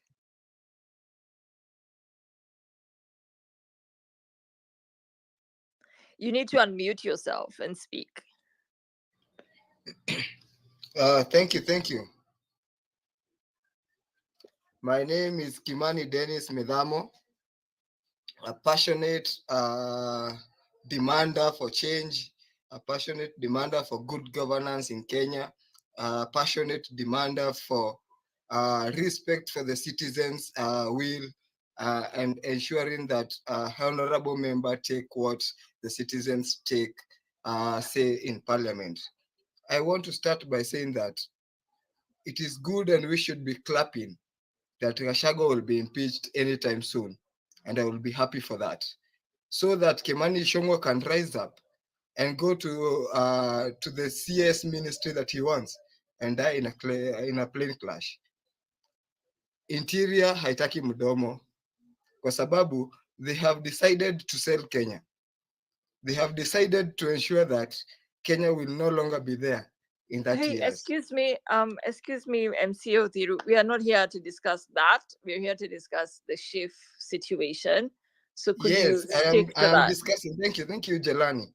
I Yeah. am discussing that Okay. because we have ensured that we have privatized everything in Kenya. Imagine Raila Odinga is so miserably supporting this thing because of the AU seat. This guy is going to sell Africa. I am telling you. He's going to ensure that colonialism is back, because I didn't expect him to support this thing. Not even the old people are being supported, not even our pregnant women. It is full of corruption. What can we do, my people? Indians have come back to Kenya. Everything is going to be there because this government is rogue. And I can assure you the meaning of the word hustler. You can look at my profile picture. I have really put there the meaning of the word hustler. We were lost because the word hustler is full of malice. It is something that is promoting illegal doers, people who will steal your hard-earned taxes so that they can ensure they enrich themselves. That is the true meaning of a hustler. And I ensure Kenya, you shouldn't be crying here online or anywhere, any other place, because you had your own time to Google what the meaning of that. Kenyans are no one in Kenya is a hustler. We are hardworking people who wake up early in the morning, sleep late hours, working hard so that we can put food on our table. Our children are not even getting affordable education. What can unlock our poverty? My guys, the only way to do is to ensure that Gachagua be impeached so that William Ruto and the presidency can have a loophole so that we can push for dissolving this parliament. We cannot sleep until this parliament is dissolved, my people. That is the only way to go, because everything that we are seeing now, the corruption, the privatization of our entities, it is just because of these pocket parliament. We chose them to go and represent our voices, not to represent their stomachs, because they are chosen by the people. I heard the other guy, some MP, saying this at Rigathi Gachagua should apologize because that is the house of the people. But I don't see it as the house of the people because it has forgotten to follow what we are supposed to be there.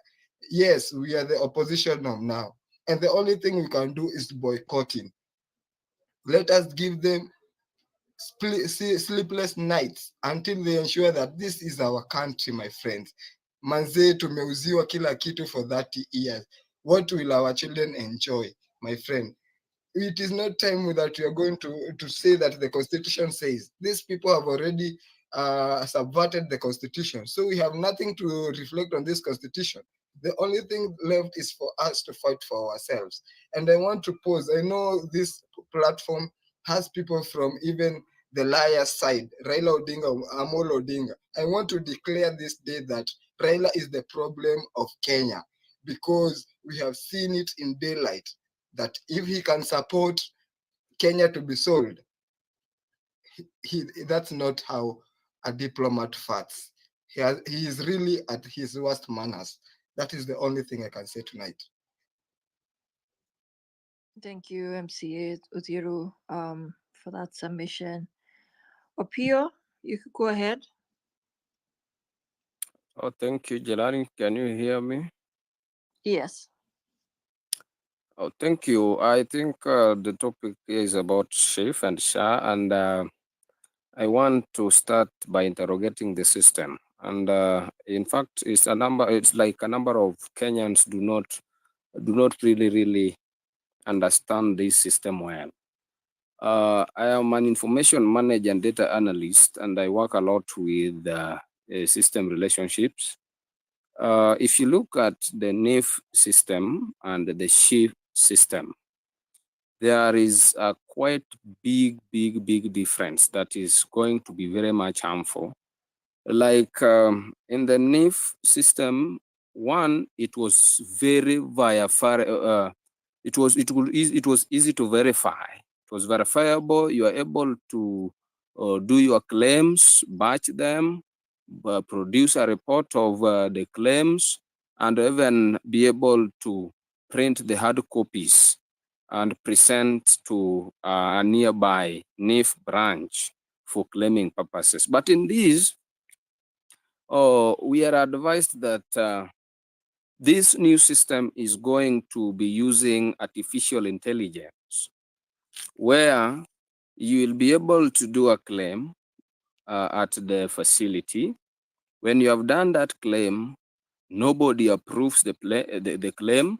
It is approved by the artificial intelligence, sent directly to the national treasury, and then payments also are done directly from national treasuries to facilities account. You know, I've been sitting down to think quite much about how this system programming was developed, and however efficient it will look like, where somebody is convincing Kenyans that when our data or our financial statements are going to be guided by an artificial intelligence system, which we are not able to get rid of or to access in hard copy, not even to see them, at how many claims have we done as a facility or as an hospital, then what will transpire at the end of the day? It will be very clear that such exposed system to a few individuals, you know, it's an efficient system, but exposed or available in the hands of a very few individuals who are able to access the data, and they can sit down and decide to pay how much they are willing to do and how much they are willing to do away to mismanage rather. So this is not a really efficient system. If you look at it, number two, NIF system, there is this part of Lenda Mama created by the NIF and during the Uru's regime.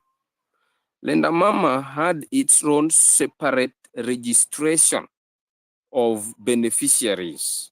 Like for instance, if you look at the Kenyan population, maybe if I take one facility, if you do assessment, you'll realize that each and every month in a delivery room, 18% of the total deliveries will be teenagers.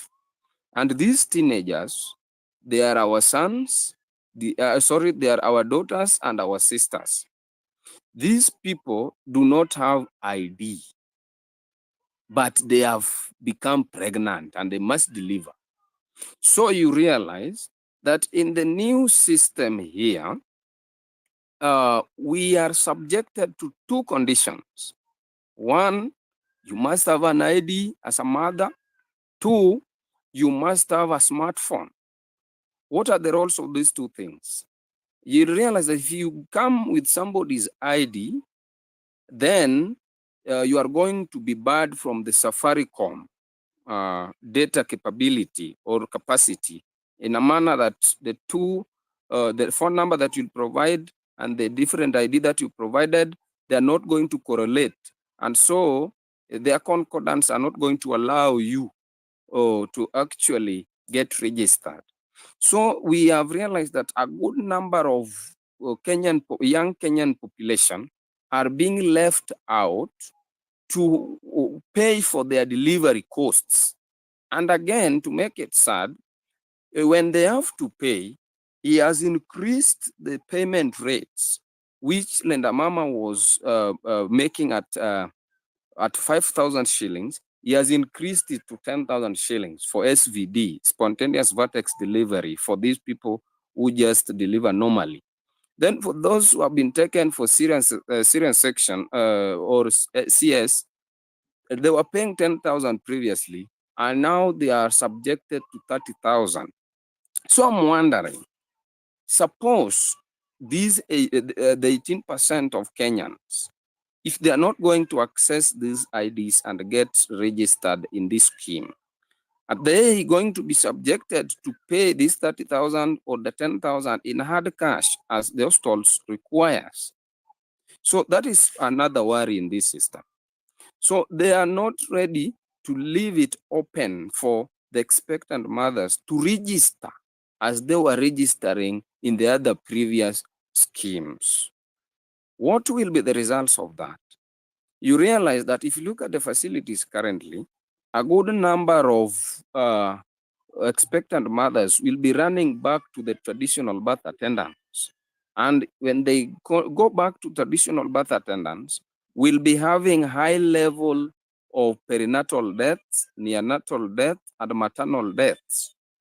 And especially those will also be suffering from sepsis for the cases who have been taken for CS. So I'm really, really wondering why Kenyan people or Kenyan government has to go into a system of such kind without proper interrogation. Lastly, and even to those who have qualified, having the ID and the phones, whether the smartphone or the other phone, even for those who qualify to have those, you realize that when you register a mother today, for instance, a mother just walked into the facility for antenatal care today, and then you advise them to register.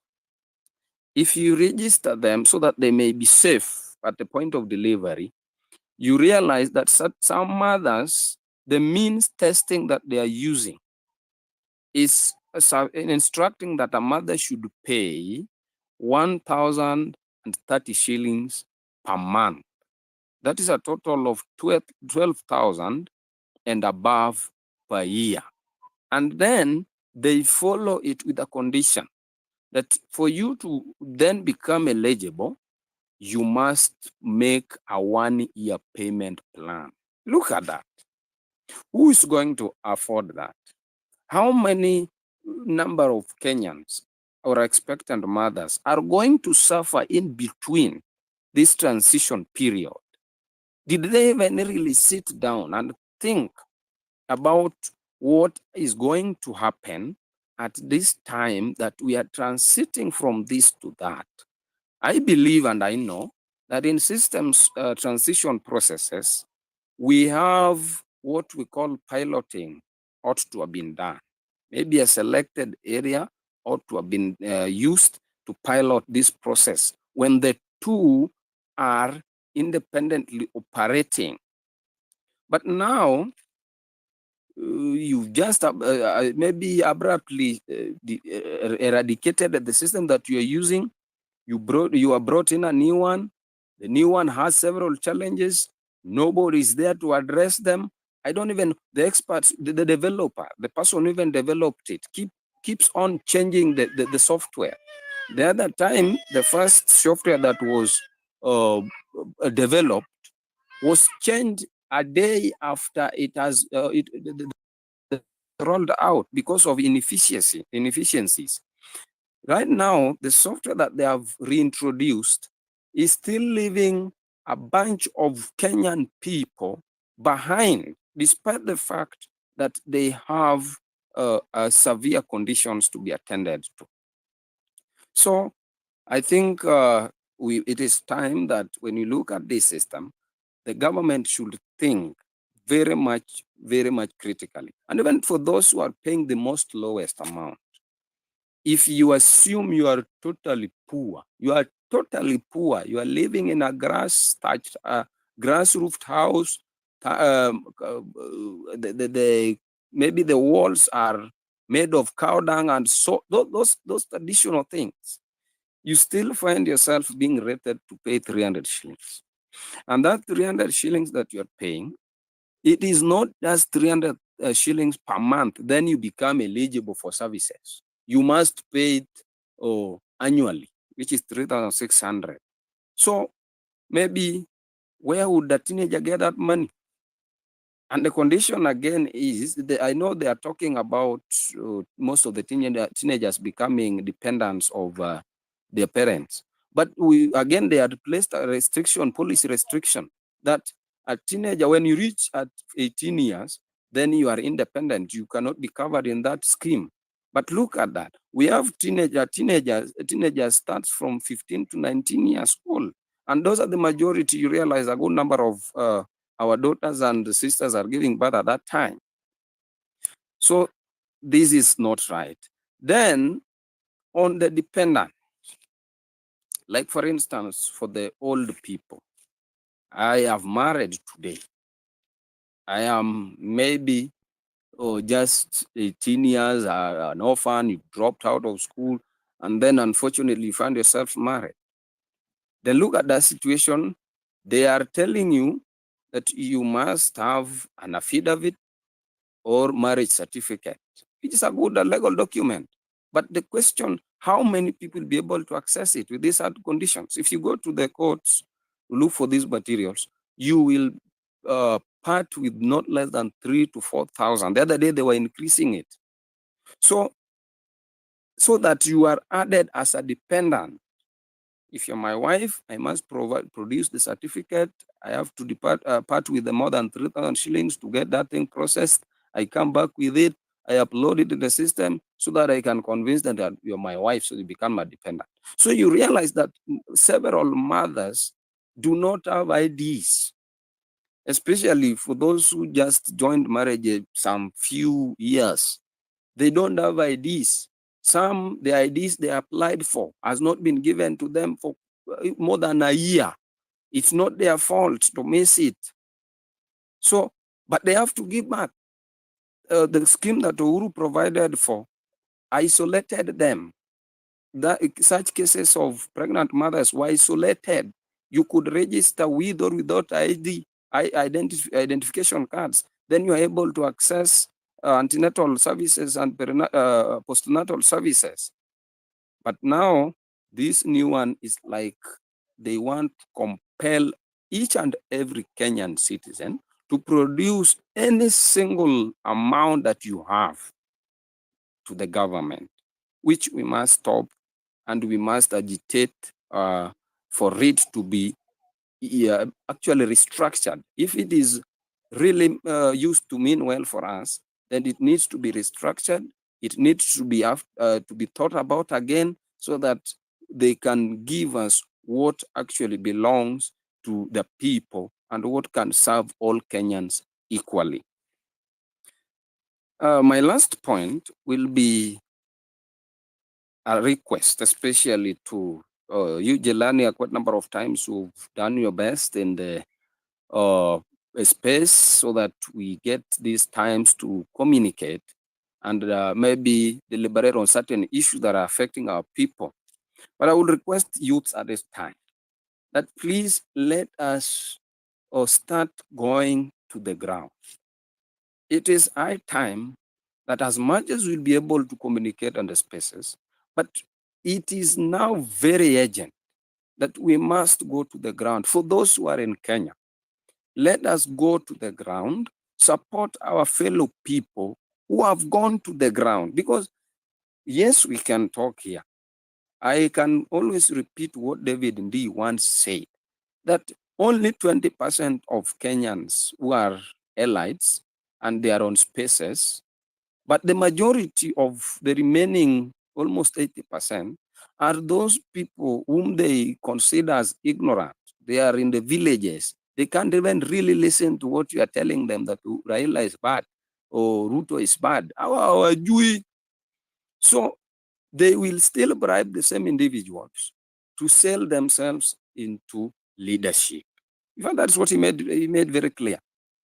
So what should we do to ensure that such mentality that they have is actually eradicated? We must come to the ground.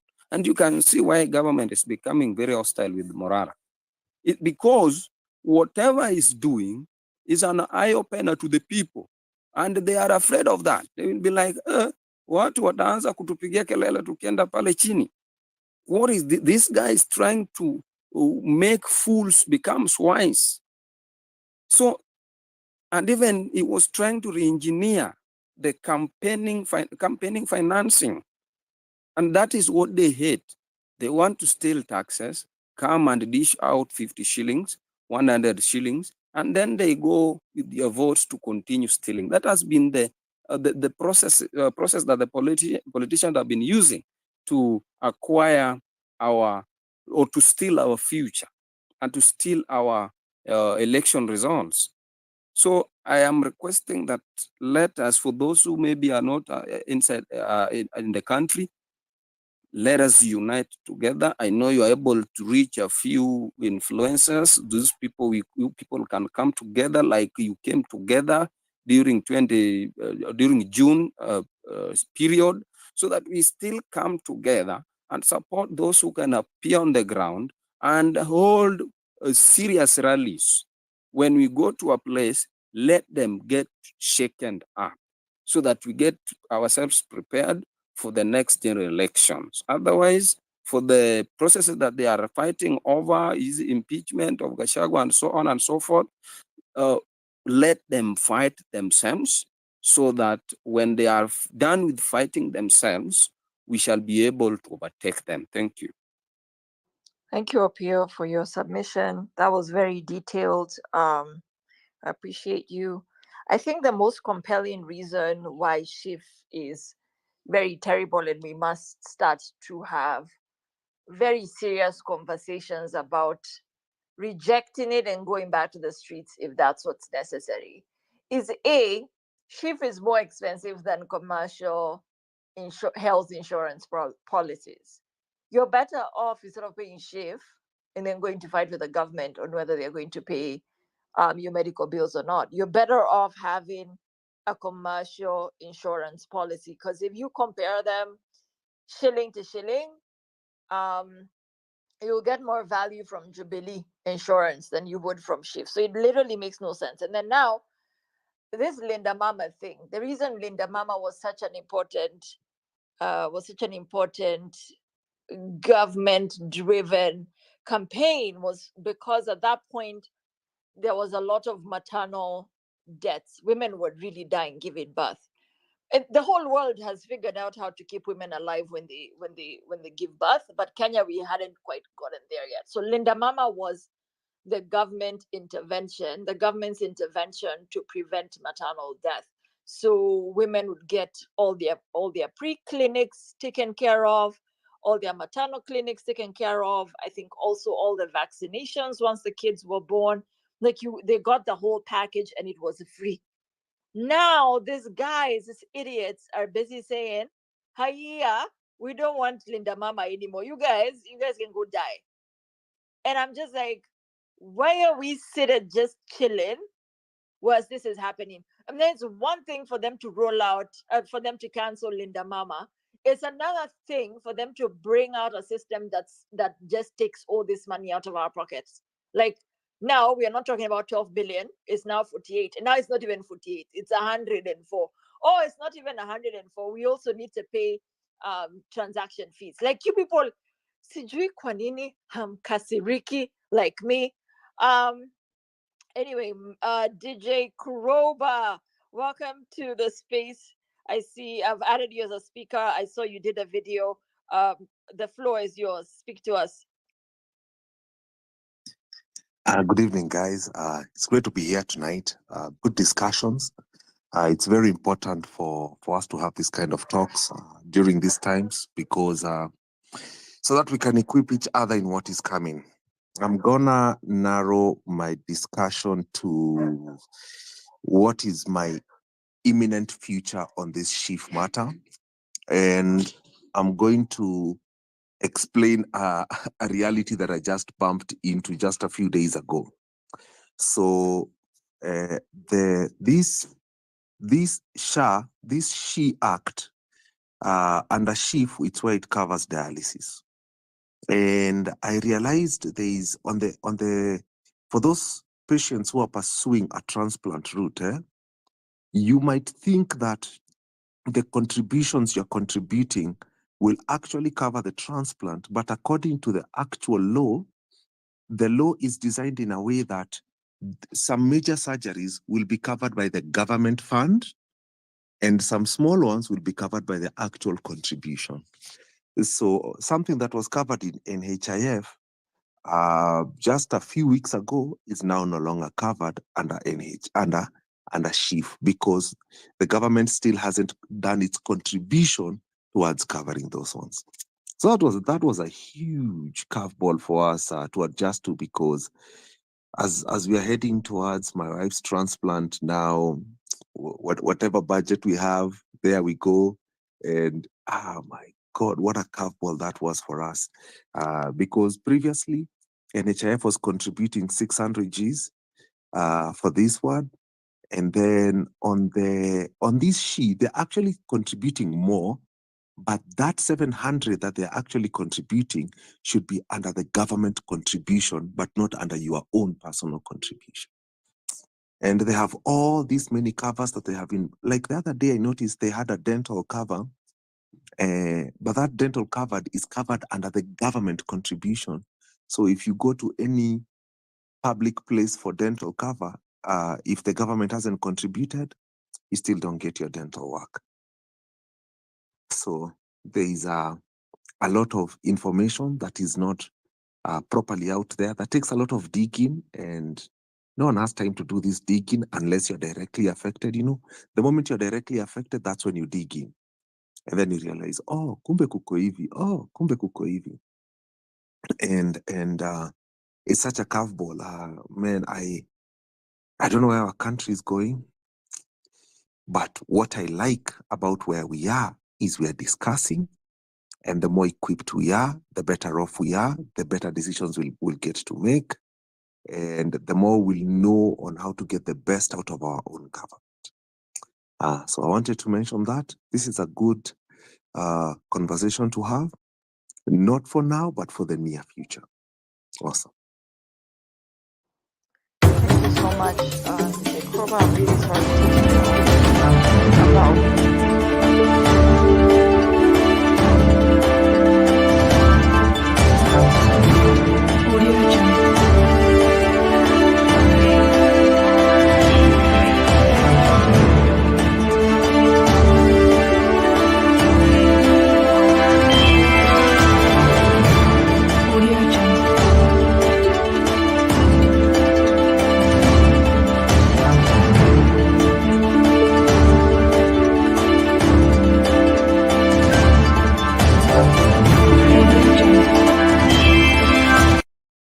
Tunaingia vijijini, mijini na hata jijini kukuletea taarifa mchana kutwa. Usiku tunakaa kitako, tunadadavua tukichanganua taarifa na makala muhimu yanayokuhusu wewe na familia yako. Nasikia watu wanasema baba ametusaliti. Between baba kutusaliti na sisi kusaliti baba, nani amesaliti mwingine? Inapeangwa, it mostly goes to foreign ministries. So Baba is overqualified for that position. To build this railways for Africa. So now he's thinking about tumemkataa kama baba wetu. Unaweza kuwa kuna mtoto ulizaa ukapatia nchi ikuwe inamfanya vile inataka. Uhuru has been working very hard. Ruto akaenda huko na nguvu. Ruto was never invited in the inauguration. Ungana na Bernard Ngozi kwenye Open Forum Political Show kuanzia saa 4 usiku hadi dakika zake kila siku ya wiki kwenye SoundCloud Talk. Open Forum Political Discussion Show. The show that gives you an opportunity to air what you feel and think about the latest development. Tukutane SoundCloud Talk.